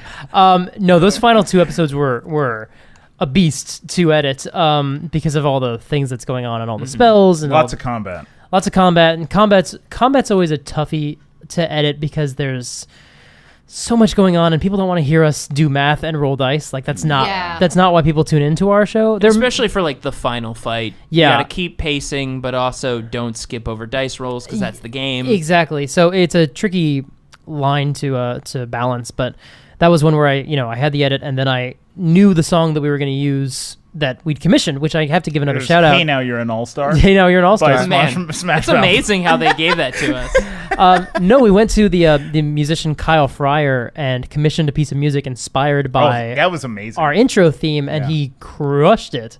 I had very high expectations, and he shattered them. It was like, oh my god! You know what's so funny is So I was good. like, where did Mike find this? This song. Also, like, where did he find this public domain amazing song? But now I know you commissioned it. So That one. We have a Yes. lot of amazing public domain music Yes. on our Thanks, on the show. Kevin MacLeod. Thanks to Kevin MacLeod, Yes. who produces more music than I think anyone can. should or could. and he does it free. Free, yeah, free for you to use as long as you put him in the credits. But Kyle, we went to, and I was like, I know your stuff from SoundCloud. I'm a big fan of your work. I use some of it in my D&D games. I would love if you could work on this with me. And he like sent me like a sample over Facebook Messenger that he like recorded off his phone. He's like, this is just a rough version. And I listened to it. And I was like, yeah, you got it. You nailed it. Just keep doing what you're doing. It's so good. You got this, Yeah. Kyle. And so basically I like put that into the episode and I edited everything around that. That's Because cool. I was like, I know we're building towards that moment. That moment, yeah. Nice. Speaking of moments being built towards, another one from @GonePhilosophy regarding the final episode and the moments on the Eben and I where we had to activate the bomb and leave someone behind. I have a question for Jay, and then I have a question for myself and Kelly. The question for Jay is, was there any way we could have D&D'd our way off of the boat while setting off the bomb remotely? Oh, like tape. like Scotch tape that's slowly like, okay, this tape is I'm gonna cut off my hand and I'm gonna tape it to this thing, and it's gonna use mage hand and I'm gonna turn put it it- clockwise at the exact moment. Snails. Just like 5 snails. Oh, and they'll move slowly. Slowly move off. That's true. You're a druid. You could have Damn made it. snails. Now, No, that's a good question. The Hindsight. answer is really no. Like I did really want that to be a moment, a hard decision for the team to You make. also didn't know who was going. I also had no idea who was going to be. I didn't know if everybody was going to stay back. I didn't know who was going to be the one to pick. But I wanted it to be a hard moment, especially at like a no-win scenario of like, especially to have such like a crazy fight that you guys earned like a solid victory, to have this kind of like bittersweet moment of you guys realizing like, this is a no-win. This isn't like I gotta roll hot 20s to kill this monster. I can set it on fire. Like, you just have to pick. It was too good to be true that Yeah. none of us died during the Vect fight. And honestly, like one of my seriously one of my favorite parts of the show is like when that moment happened and I just got to shut up and sit back and like watch your 3 characters have this like real honest and like really like tender moment of like, oh, like realizing like all together as players and as characters of like, oh, one of us has to die. And also, this is the end. Yeah, this is the end, and one of Yeah. us is not going to make it back yeah. home. Yeah. It was, And I- also, we didn't know. Like, for the listeners out there, Jay did not give us any indication that I was going to come back. No. Like, there was no indication of that. We were like, I made the decision that I was like, this is a good ending for Horace. And it was. It a good absolutely, ending. had it been the end of his Yeah. story. And I was like, this is good. yeah. I'll go. This is fine. And then the question that At Gone Philosophy has for the rest of us: why didn't Sweeney or Izzy insist on taking Horace's place? I actually struggled with that decision like for several days after we recorded because I kept thinking back to it. I'm like, I shouldn't have left. Like, why did she leave? See, here's the thing: Horace was so insistent that you leave. He was. That's the thing. Like, he really, because I was sitting there, and I was like, He man, was. I have ideas of like what Sweeney would go and do next. I have like a lot of cool ideas of like where he has things he wants to do. He wants to go help look for Horace's missing brothers who never showed up again. Like, he wants to go, like, at some point, go back and get the second's body that we just left on a rock in limbo when that mansion would have vanished. Who was your boyfriend, Randy, or who? Was Jiggy Whore. Jiggy Whore. Randy died. Jabstein was missing. Right. Yep. Yeah. He went off and- to try to solve the problem. and Darnson was missing as well. Wait, who's our guest that played my brother? Darnson, Todd. Darnson. Todd played Levin Darnson, played yeah. Yeah, Darnson. right. He was such a good job. I know. I love Todd. That honestly, Todd is. That so is good. everything I could have ever wanted from Darnson. Yeah. He leaned into I it know. so It's well. everything I could have. Like, ever you are the wanted. most perfect brother, and it drives him insane. And he I was like, loved it. I got it. I Yeah. loved it. I loved it. Our It was big like- point of reference was Cactoid Jim from Thrilling Adventure Hour, and being like, he's just nice. Yeah. He's just a nice so guy. good and nice that it's infuriating. Yeah. That was one of the moments when Sweeney got to be let off the chain, was in reaction to Which, a man, like paladin. you guys said, that is like a perfect mirror to how opposite a regular D&D group you guys are.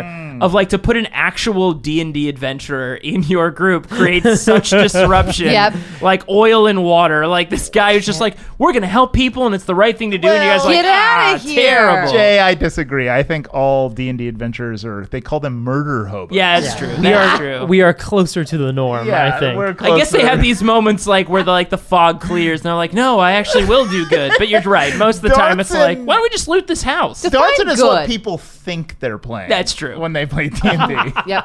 But we're the reality. Yeah. Yeah. We're the actual mirror. Oh, so Kelly, I insisted because I was like, we've like created a family dynamic. Yeah. Yes. And I'm clearly the dad. Yep. Or Weirdly enough, bare minimum the older Sweeney's brother. kind of the mom. Yeah. Oh, very much so. And you are our daughter. Yes. Well, there's also Izzy's always been the youngest of the Velvet Yeah, League. right. She was, I think, 19 when in episode 1 I think she was 17. or 17, Yeah, very she young. was very So young. like she went to join you guys because you were like older, cooler, and like a way out of Black Rock Valley. You know. Cooler did not last long with us. I Well, no, think you're it just very lasted to level different. 20. Yeah. I think it did too. Cooler than Izzy? She's turned into Dragon, yo. Oh, that's true. She's pretty cool. But like where I come from, that's not cool. Like That's true. everyone everyone kind of does that, but you guys were like different. So I mean, I wore better clothing than you wore guys. like all the sequins and I and knew feathers. all the lingo. You were that the first guy I saw with didn't know. like pierced ears. Like, who Yeah. has that? That's So true. I think with also Izzy, why she left is because death to her is not finite. And when you have the power to bring someone back from the death in two ways, because she can do it both like true resurrection and then resurrection. There's like Reincarnation, Reincarnation. So in two calibers, she now looks at the world in a very different lens, and it's very kind of creepy. Yeah, Yeah. sounds healthy. Oh yeah. And I said that to you, like, as I'm like, do you know what it's like to walk around knowing you could just bring shit back from life? Yeah, that's right. And toy with that. So I think Also, by leaving, druids like see nature as like it's a cycle. it's everything. Yeah. And like dead things get sucked into the earth Yep. and become trees, and like Like you're you'll be back. You'll be back. Yeah, you'll be back, whatever form that is. Yeah. In some form or another. Yeah. And like, and if not, I'll bring you back, or I'll find a way to bring you back. Like, don't worry, this isn't it. So I'll say I had this druid moment. This is a real thing that happened to me. I had to put my kitty down, Charles Dickens. And I remember I was like, I was in the veterinarian's office, and I remember going like, he's going to become dust, and he's going to be like a part of Earth, and I'm going to die someday, and we're going to be together. Like, and we're going to be fucking together. Yeah. Like, our like pieces are not that far apart. And I was like, this is okay. Yeah. Like, Yeah. that made me actually okay with his death. Yeah. But I was like, we're Oh, all that's so going to be nice. just a part of a piece. And Yeah. so I was like, I'm a druid. I'm a druid. Therefore, I am druid. Yeah. Desperate to multi-class. You Yes. always were. Yeah, I was always Yeah. desperate to multi-class. When you're close to nature, You you're think close Horace to would have death. picked up one like little trick from being Yeah. around Izzy all To be these quite years? honest, it was mostly a Jeremy thing because I was like, I'm so bored of just rolling dice at people. Yeah. But I was like, at the same time, like the strongest thing I can do is stay level And I, fighter. yeah, and Yeah. I think like having last thing on death, and then we'll go over to you with resurrection as far as that, and just walking a character through life. Like you cherish life a lot more because you don't fear death. But I feel in Izzy, and even in my own personal life, I feel death is always with you. It is almost like a friend. It's the thing that's like standing behind you, pointing out like all the good moments in life. Like appreciate that flower, that laugh, or your friends, or that Yeah. sunset, because it will go away one day, and it won't come back in the same way. Well, death is So- the exclamation point. Yes. Yeah. It's the definer. Yeah. It's the thing that makes a sentence a sentence. Yeah. It was sort of a semicolon for Sweeney. Oh, that's true. Just kept Let's changing. call it a colon. My It was a biggest fear- colon.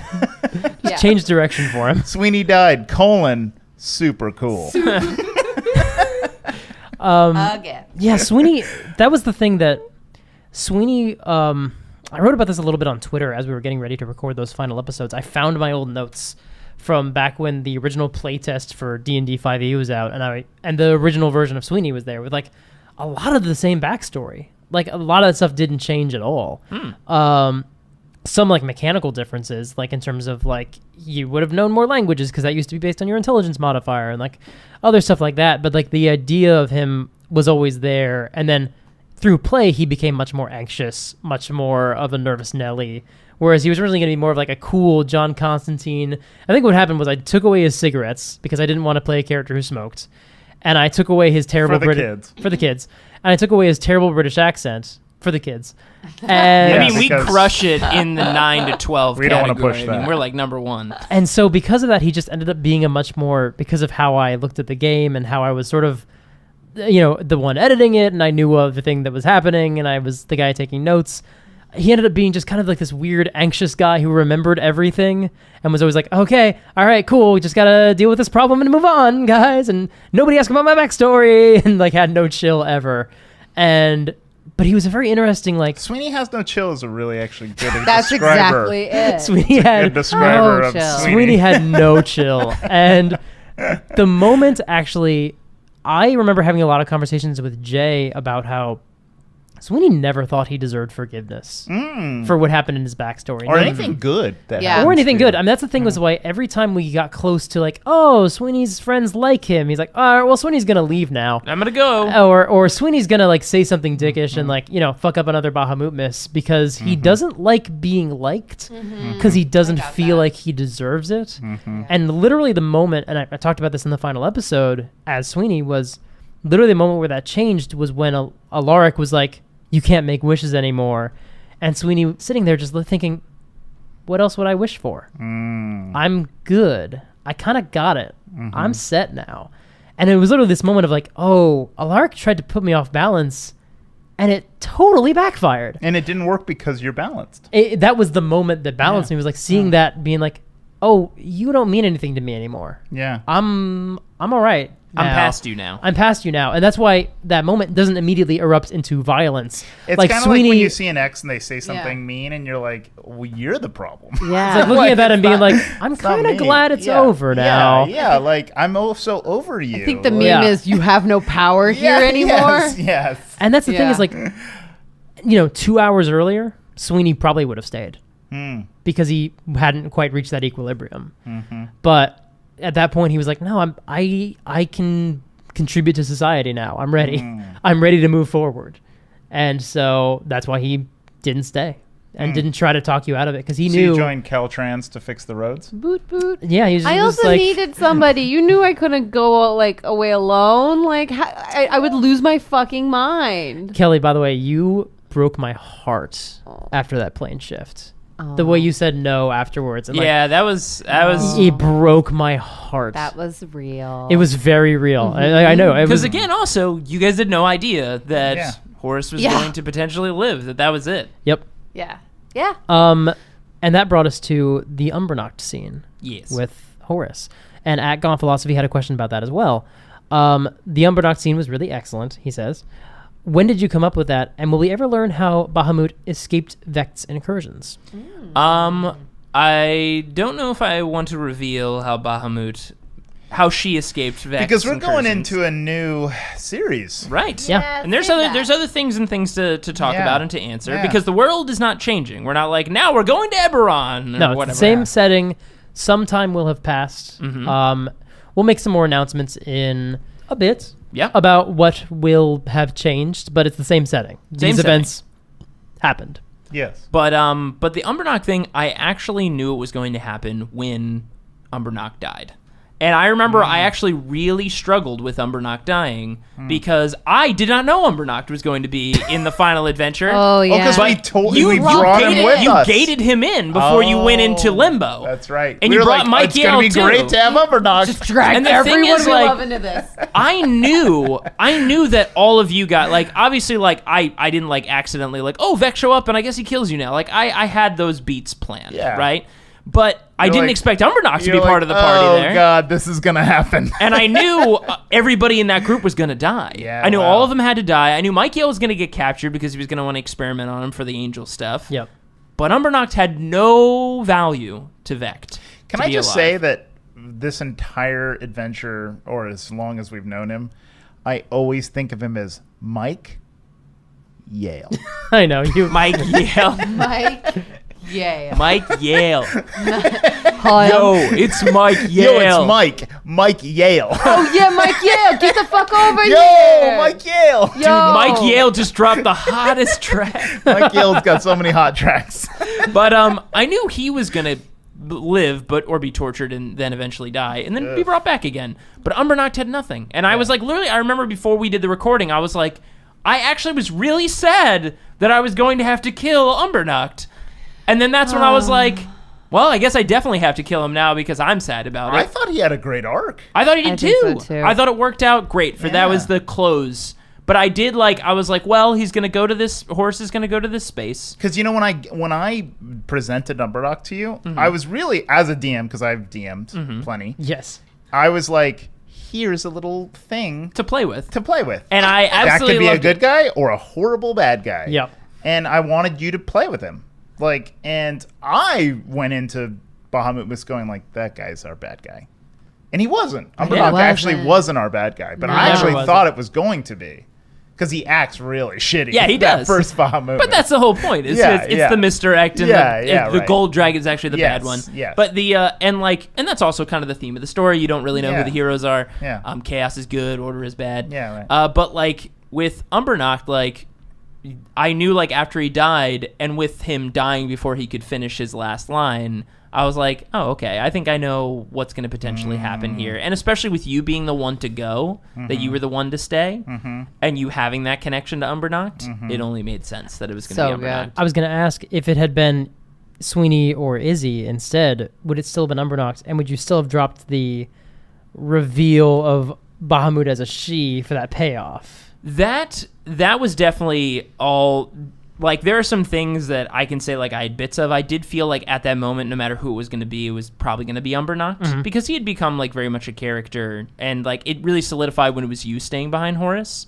But I really leaned into the Bahamut thing when it was you. Because I like you guys set up something, and I know it sometimes comes off as a bit in the show, but, like, I'm not married to any sort of specific, like, mythology, and I like crafting our own unique one, and I like that one. And I was like, you know what? That's definitely it. I liked how you were, and I know sometimes it was played as a joke, but I liked how you were, like, so firm about it, like, you knew. You were like, no, it's a she. What are you talking about? And I was like, I like that a lot. That's canon now. That's kind of one of the beautiful things about D&D that I really like about it, is that D&D presents you a sandbox and you get to do anything you want. Yeah. Like, I've always felt very strongly about, like, I have a connection to Forgotten Realms, and, like, I feel like it's mine.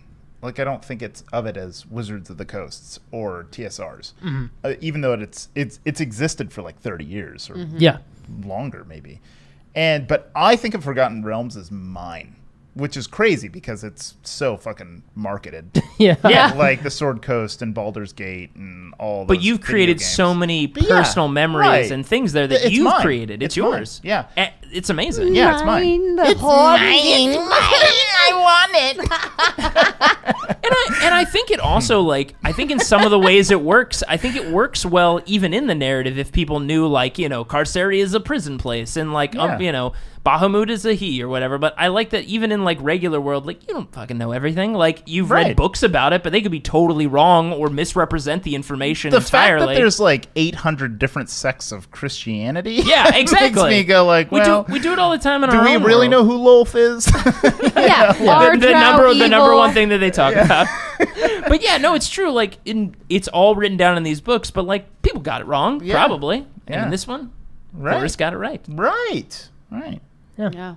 The last question I have is not from a listener. It's from me to all of you. Well, that's because I already talked about it for Sweeney, but for Jeremy and Kelly, what was the initial idea of the character and how did that change through the play? Yeah, I kind of touched on it a little bit earlier on how, like, Izzy was like the good child who wants to go have fun. And it kind of evolved into, like, I'm having too much fun and too much fun spoils the soup. Yeah. There was a point, like, going into... Famous saying, too much fun spoils the soup. I don't know idioms.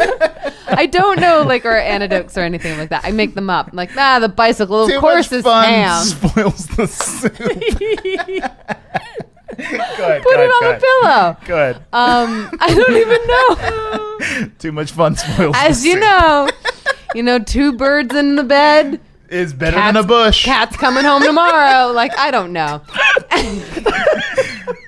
Don't cut down the bush. You got a bird. It's funny because even though it makes no sense, you know exactly what I mean. Yes, I know what you mean. That's why it works. Yes. But there was a teetering point actually with Izzy where I thought, oh my God, she could actually be a villain. Mm-hmm. If it weren't for the anchoring of, like, her friends and family, you have, like, literally 18 seasons of, like, how a villain comes to be. Yeah. Because she has done things where, like, she's messed up a lot. She has a lot of shame. And as just naturally a bad dice roller. And anger. Oh, yeah. Yeah, a lot of anger because I fucking can't roll dice. Yeah. And I'm like, oh my God, you could kind of go either way because she does have this, like, oh, you're half drow, therefore you're evil. Like, harping on her. And our entire world and our campaign is pushing against that written stereotype in the book of like, what do you mean an entire race is evil? That's stupid. No. Right.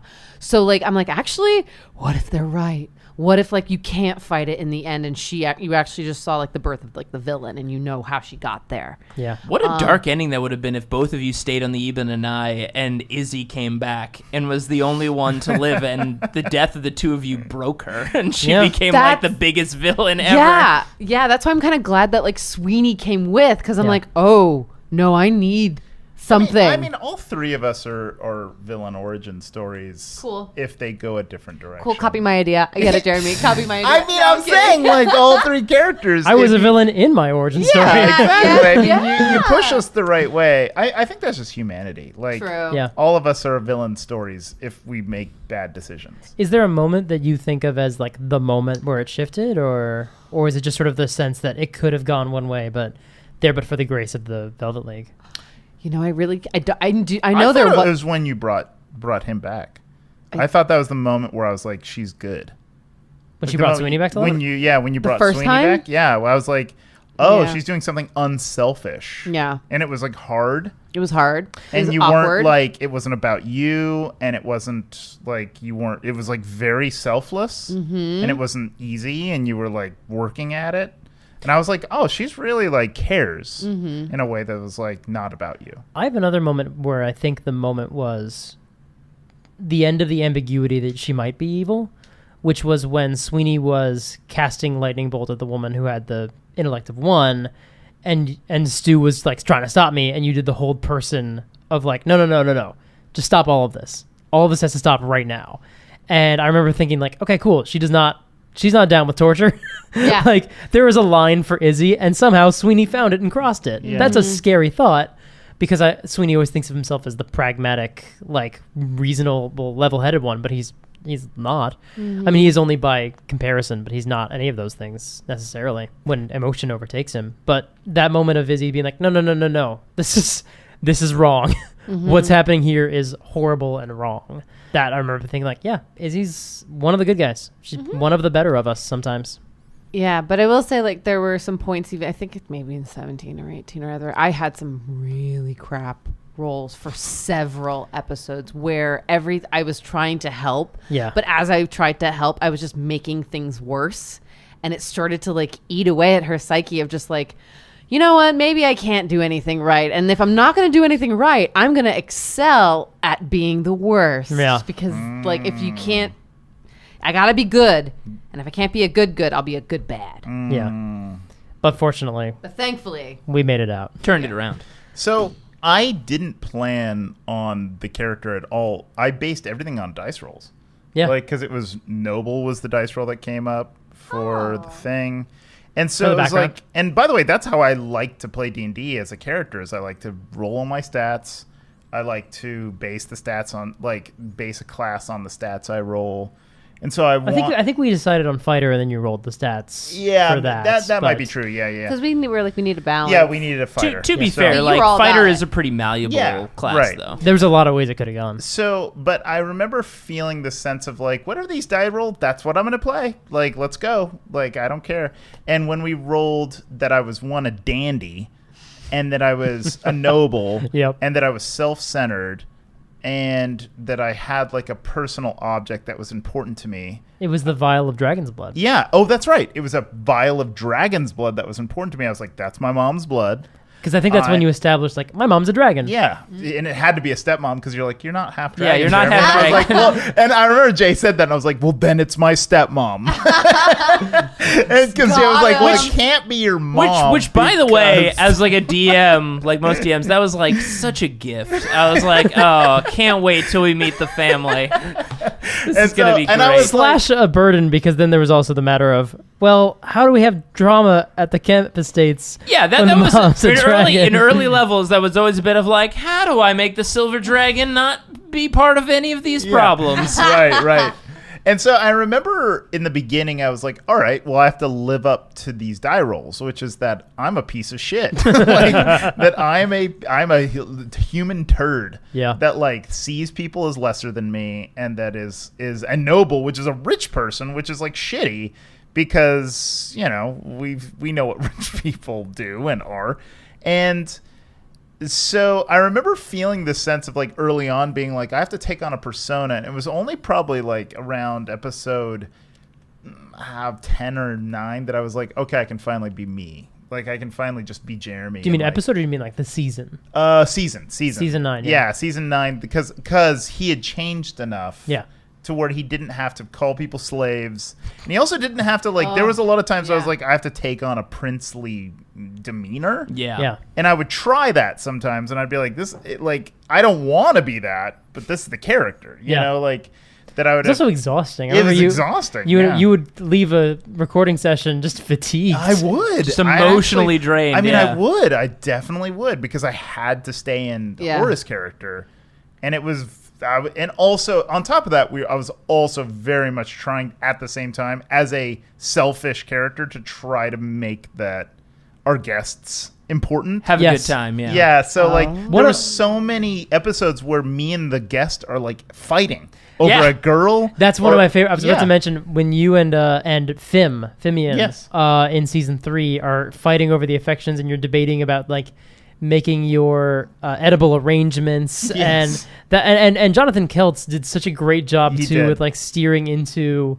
That's the fun thing about our characters as archetypes was they gave our guests a lot to play off of to kind of like. Yes. I was like, all right, here's a noble prince and a shitty wizard. What do you think of these? Yes. Then figure out your character in reaction to these. It is interesting because it is kind of like when you think about it in like almost like sitcom terms. You guys are like the 3 to like the straight like woman or man character. You guys are like the 3 goofy neighbors or friends that show up in the sitcom. Yeah.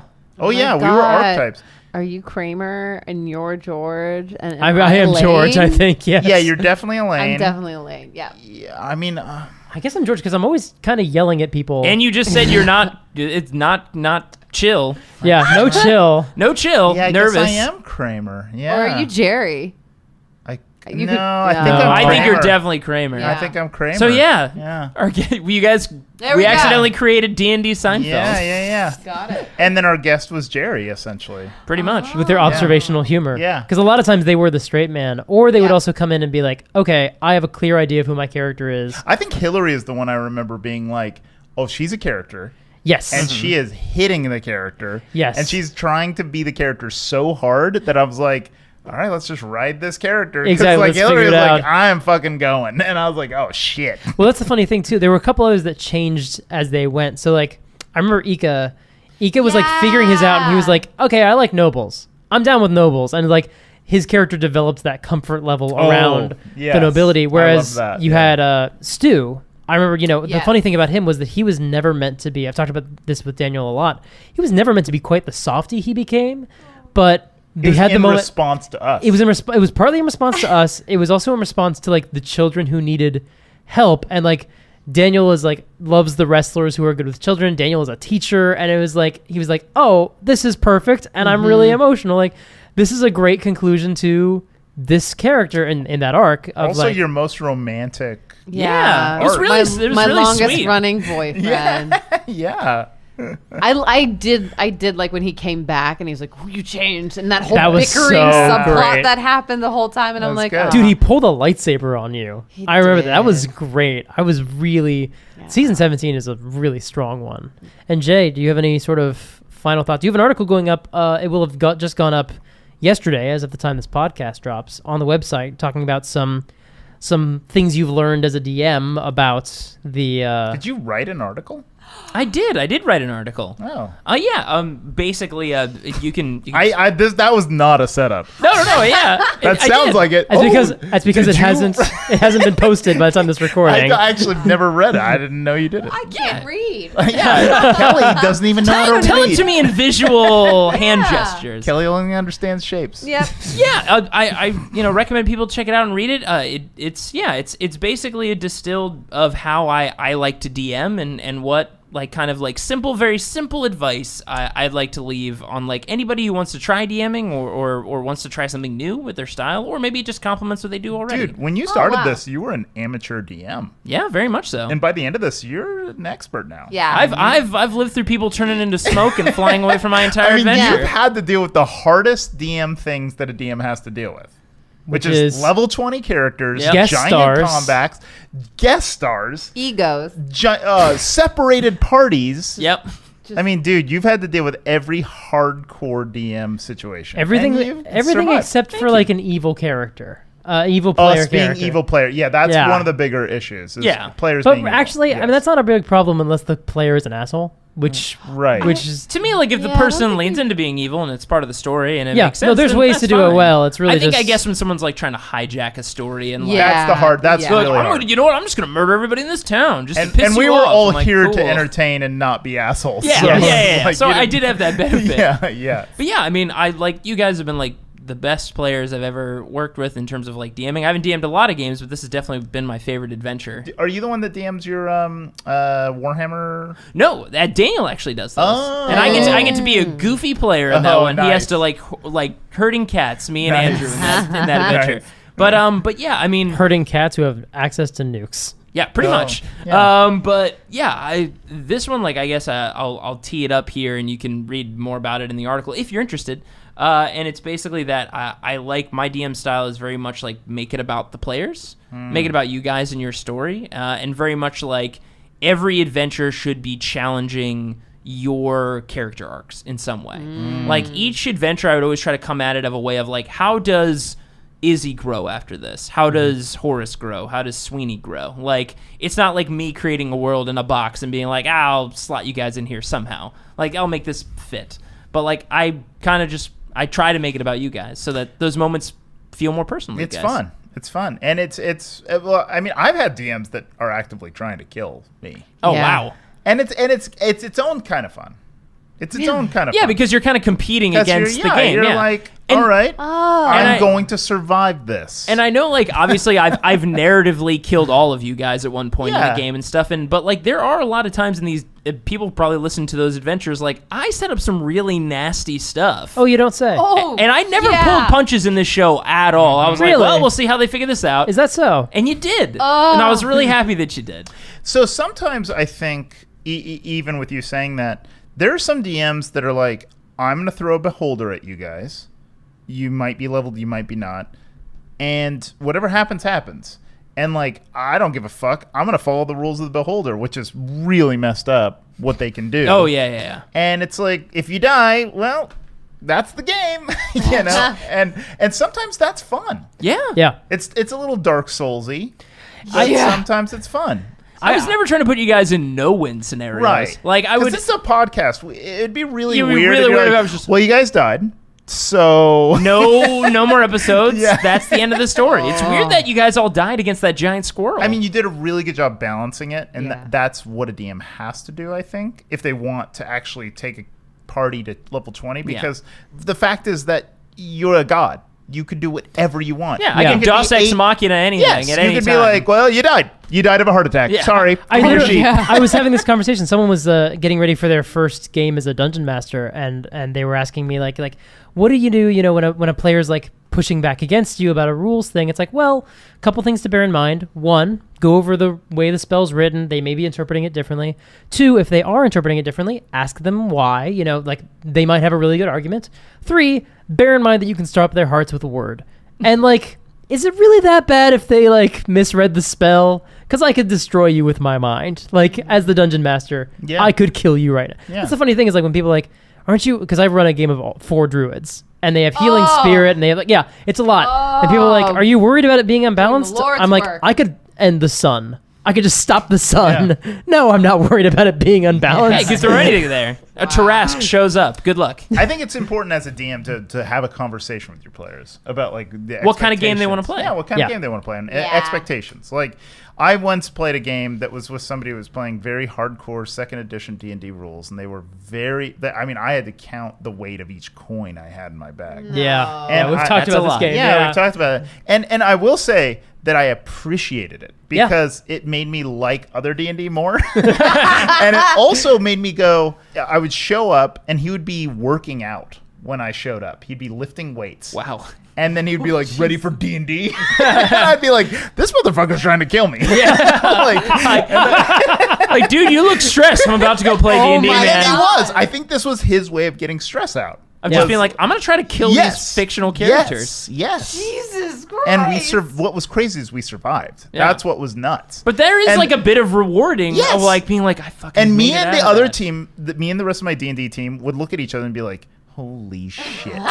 We did it. Like, holy shit. This guy who's been trying to kill us, who is God, which is, by the way, life. We have to look at each other and go, God is constantly trying to kill us with saturated fats and and this and economy. age and this economy. We are living and we should be happy and we're doing a good job. I will say, like, on the side of like a DM just trying to straight up kill you, there was a part in the narrative that I was potentially going to weave in something that was almost like an unwinnable, like horrifying scenario for you guys. That I was like, and actually the reason I pulled back, not because I thought it might kill some of you, because that can be interesting. And you guys have access to resurrection, and or you've something. done it, and I've done it. So it can be exciting. But it was just because I think this might just be boring. And it was basically, the idea was that at some point you would have to, like, you know how we introduced into the story this idea of labyrinthing, where you create these kind of labyrinths in your mind to protect yourselves. And for everybody it's different. Like, for the second was her own like weird mystery game. But the idea was at some point you guys were going to have to break into Vect's own labyrinth. Oh, his mind labyrinth. His own mind labyrinth. Oh. And the idea was that it was going to, and for people who are fans of Dungeons & Dragons, when you show up and see it, it's the classic door to the Tomb of Horrors. Oh, that would have been awesome. And it would have been, the Tomb of Horrors is Vect's labyrinth that he's Well, it's created. too bad you didn't do that. Sorry, guys. You Sorry, missed out. everybody missed Sorry. out. But, and really the reason why I was like, and when I went through the Tomb of Horrors, I was like, this is just a whole bunch of traps. yeah. And like, I think in a regular D&D game, sometimes it can, like, if it has so many goddamn traps. Well, let me put it this way. We never check for those. A normal, regular D&D game that people are sitting around eating Doritos and drinking beers or Cokes and, like, around a table, that's not podcast ready. No. Oh, we yeah, never yeah. got snacks. So Let me look at this map. What if I go in this door? Kelly's in a Lady D&D group that I run. Yes. And half the time, it devolves into the ladies dancing. Yes. Yeah. Getting real drunk and talking about just bullshit that has nothing to do with the game that lasts for like an hour, and I just sit back and go, Jeremy just. well, I'm gonna drink a beer and enjoy myself. And here we go. Yeah, So true. The other thing too is you have to tailor it for the group. Like I also run an all-female group of players, the Valkyries, and I know now, like, dungeon crawls are not their thing. Yeah. They just don't care. That's what's Like, happening right now with Lady Pathfinder. Jeremy's is throwing side quests to get to the, we're trying to just go through the woods, and here come the side quests, and they are just having none of it. Yeah. They're like, no, we are walking through the woods. And you're like, no. We have to save the village. But there's this first. kid. Yeah. All these kids are missing. The They're like, village is "Don't under care." attack. And they're like, we don't care. We're going to go with them. I'm like, but I'm like gently explaining, like, we'll get experience. Well, and the funny thing is that it's not me. I'm actually just running Pathfinder modules, and the modules offer a lot of lot of opportunities side quests. for side quests. And the girl's like, no. No. And I'm like, well, that's fine. Next page. I have the opposite problem in my druid game. They're going down every side quest. Every and I'm like, rabbit hole. look, guys, all the bad guys are winning. Like the villains are winning because you go down every We side gotta get quest. this magic quest sword. I know my side quests sound really cool. The villains are winning though. But that's the thing. That's why I was like, when I was starting to put it together, I was like, this is just going to be you guys figuring out puzzles, which a lot of them have to be podcast friendly, which is Yeah. really it's hard. hard to create puzzles that are translating via Especially audio if medium. we're sitting around canoodling on a puzzle, that's not good. That's what I'm audio. saying. And like when we're Yeah. getting to the end of a story where like any encounter with Vect should feel dangerous and Yes. should be fast and you guys should have to think quickly, to be like, now you're in a room with sand columns. Figure out how much sand needs to be in the bucket to weigh it correctly. So check this out. The best way, like, go on the internet. There's a lot of people that have different theories about the Tomb of Horrors, which is you're talking about. The best way is to buy a herd of cattle and then send them through first. And it sets off a ton All of the the traps. traps. And then what you do is you come in after with a 20-foot pole and you just poke poke at shit. everything, which is boring. Which is so Yes. it's boring. boring. My friends and I are planning to do a day just to run the Tomb of Horrors with a bunch of random characters from D&D Beyond. And anytime one of us dies, like, all right, just randomize a new character. Just like a meat grinder, basically. yeah. Nice. You call in, hey, we're going to need another adventure. Okay, yeah, no problem. We can wait. It's like a noble went out one day in like a town and put up a thing like, I will pay you $50 if you can bring this thing back from the Tomb of Horrors. And like 200 people signed up. You. Stay, everybody, because we'll be back. Well, trust me, we will need more of you. Yeah, I will say it's so nice. Like when you play multiple D&D campaigns, like sometimes you miss one another. Like sometimes even at FNQ, I'm like, oh, I wish that they were more of the ladies, and they approach it like this because we have Katie on our team who is the most diplomatic. Can talk you out of any because she's a bard. She is so good at sweet, but just her. Yeah. She's so good at sweet. Oh, that's talking out true. of That's things. true. Sometimes it's not just your stats. It's No, you it's as a just person. Natural Katie. role playing. And Katie will be like, everybody quiet down. Everybody shut I the have fuck something up. to say. Yeah. And I'll be And- like, you just talked me into it. Shit, I forgot But to ask you then, for a roll for anything. And Yeah. then going to like the ladies have to talk about everything. And we all have to come to an agreement. Whereas when I'm with you guys, I'm like, no, I'm going to push him off the flying pirate ship right now. I'm going to you make decisions. And you guys are like, cool. Well, actually, Yeah. hilariously, Kelly is also very Izzy-esque in my game, which is all the ladies are like, did you really just kill that person? I'm like, yeah. I did. What are you going to do? It just got us out of there. You're welcome to the game. Like, I saved us from the polar bear in the ice at that one point. That's right. Yeah, that's what you got to do. Well, that's what you got to do in D&D sometimes. Like you can't all agree in your group. It's not always going to be like a diplomatic decision. But Kelly's way of playing. Not like, okay, guys, I'm going to tell you like my next 7 steps. Yeah, that's right. Kelly No. makes decisions, and we have to react to them. Yep. That is it for us here on the Velvet League. We're gonna turn you over to Jay in the post this part narration. You'll hear from me in just a moment. And actually, as a last thing, I do want to ask each of you, just one last thing, is I'd like to hear from each of you. What was your favorite moment with each other's characters? What was Izzy's favorite moment with Horace? Izzy's favorite moment with Sweeney? Horace's favorite moment with Izzy? Horace's favorite moment with Sweeney? Sweeney with Izzy? Sweeney with Horace? Sweeney with Izzy, I already know off the top of my head. It's at the end of season 5, being like, "Hey, I'm really worried about you." That's mine too. Yep. That's mine too. Yeah. Yes. Because it was like, "Hey, you're a murderer and you don't really think about it. No. And I don't need you to stop necessarily. I just need you to think about it." Yeah. And that was a great scene. And like, just us sitting up late at night doing our watch on the thing duty to make sure none of our people in the water's route turned into Slotty. Yeah. Just being like, "Hey, by the way, you kill a lot of people, and I don't mind that you killed the boat driver, but like those deep gnomes did not need to die." Nope. And I've always loved that scene. I thought that was a great one. Yeah. Same here. I definitely know my Izzy one, which is that I knew we were buddies when we made pillow forts in the... Yeah. I was like, we're officially friends. I Yeah. was like, oh man, we turned this castle into us land. Yes. And, oh man, with Sweeney.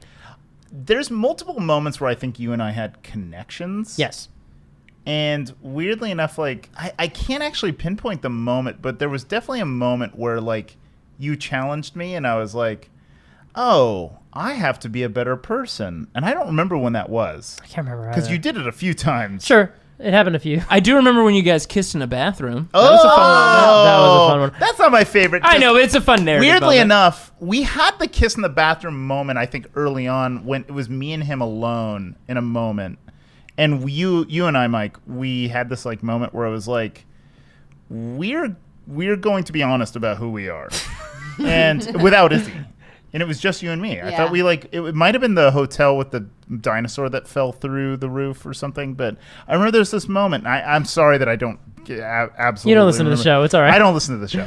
But I remember there was a moment where you were like challenging me the same way you would challenge Izzy, because there was a moment where I realized that Mike was the moral center of our show, of our characters, that Sweeney, even though he's like the most villainous of us, Yeah. was also the most moral heart of us. That there was lots of times that you would pull us aside and be like, who are you? Yeah. And I remember there was a moment when you said who, and it was the beginning of me changing. And it was the beginning of me consciously going, I can't always think of you guys as slaves.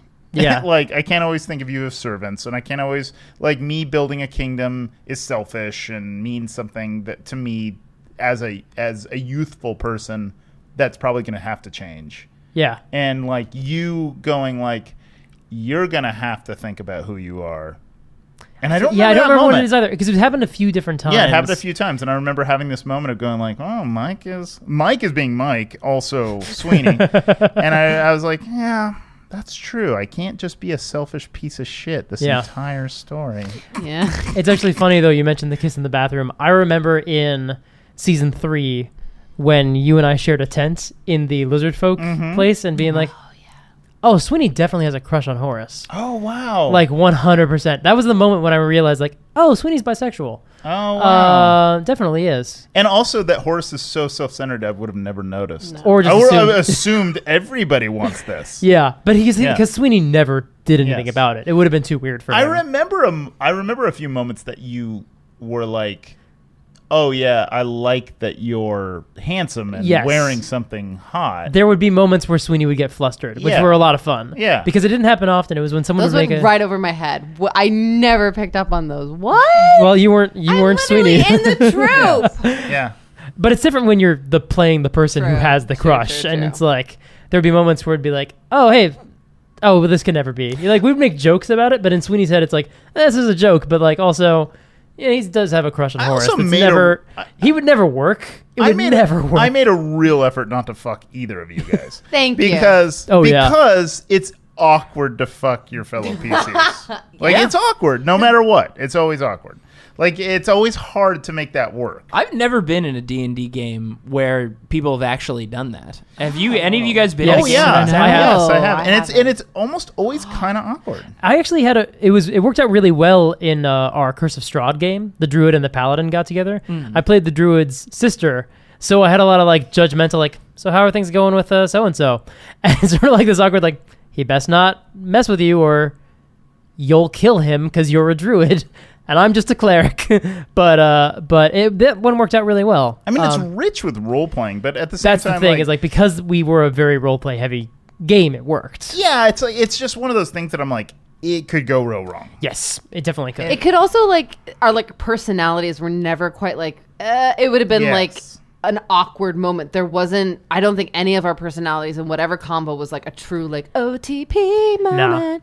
So it would have been like that weird, like we always allude to Burning Dwarf and the weird shit that Oh, went that down we there. got weird. We Yeah, did we got get weird weird. there, but we'll never Yes. explain why or Yes. how. Yeah, But it's like better that way. it's just better that way. Because and in there's that context, it's fine. At Burning Dwarf, you might jerk off your friend and be like, well, Totally it fine. happens. It happens. And then but that's whatever fine. happens there moves on. Yeah. But like as far as that, it would have just strained and like broken Yes. everything. Especially because like Sweeney's in his 30s when the story begins, and Izzy's 18. 17. Yeah, it was like, regardless of what. And Horace is like 29 and then becomes. Yeah, I guess to his early 30s. Yeah. Yeah. Sweeney's technically like 2 years old when the Yeah. story ends. I will say that like I love the moment with Izzy and Sweeney from my end of season 5 of the like, hey, you could be, if you're a fucking murderer, And it's like, hey, speaking from experience. quit that, like, or like have a moral.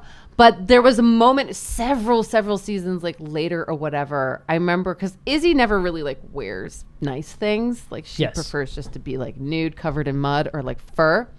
But then I had to wear a dress, and you said like, "Look how pretty she is" to somebody else, and that my first thing, I'm like, "Oh, he's my friend." That's I that'd be the remember that. second Bahamut miss, I think. Yes. Yeah. Somebody was like mocking me or like, and there's a drow here. And you're like, no, look how beautiful yeah. she is. And I was like, Oh, yeah, because I was thank like, you. oh, this is my fucking crew. I'm not going to let Yeah. you talk shit on Oh, me. that's My it. crew. Wasn't the second It's Bahamut miss. Isolde's wedding. It was Isolde's wedding. Yeah. Yeah. It was when all the other relatives came and were making comments about all of you. yes. Yes, That that's was, right. and to be honest, that was also more about me than it was about you, because I was like, you are not gonna talk shit on my wedding party. Yeah. Like it's about me. Like she reflects me, and I'm perfect. True. So she's pretty. Thank and you. you're the problem.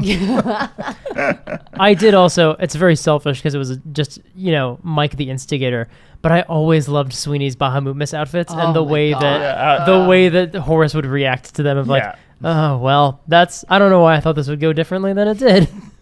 Yeah. My favorite was the Tiamat The robe, Mm-hmm. which was the red, What white. a dick move. red, Yeah. white, blue, Yeah. black, That and burns green. away into a Yeah. Tiamat outfit. Oh, that was fun.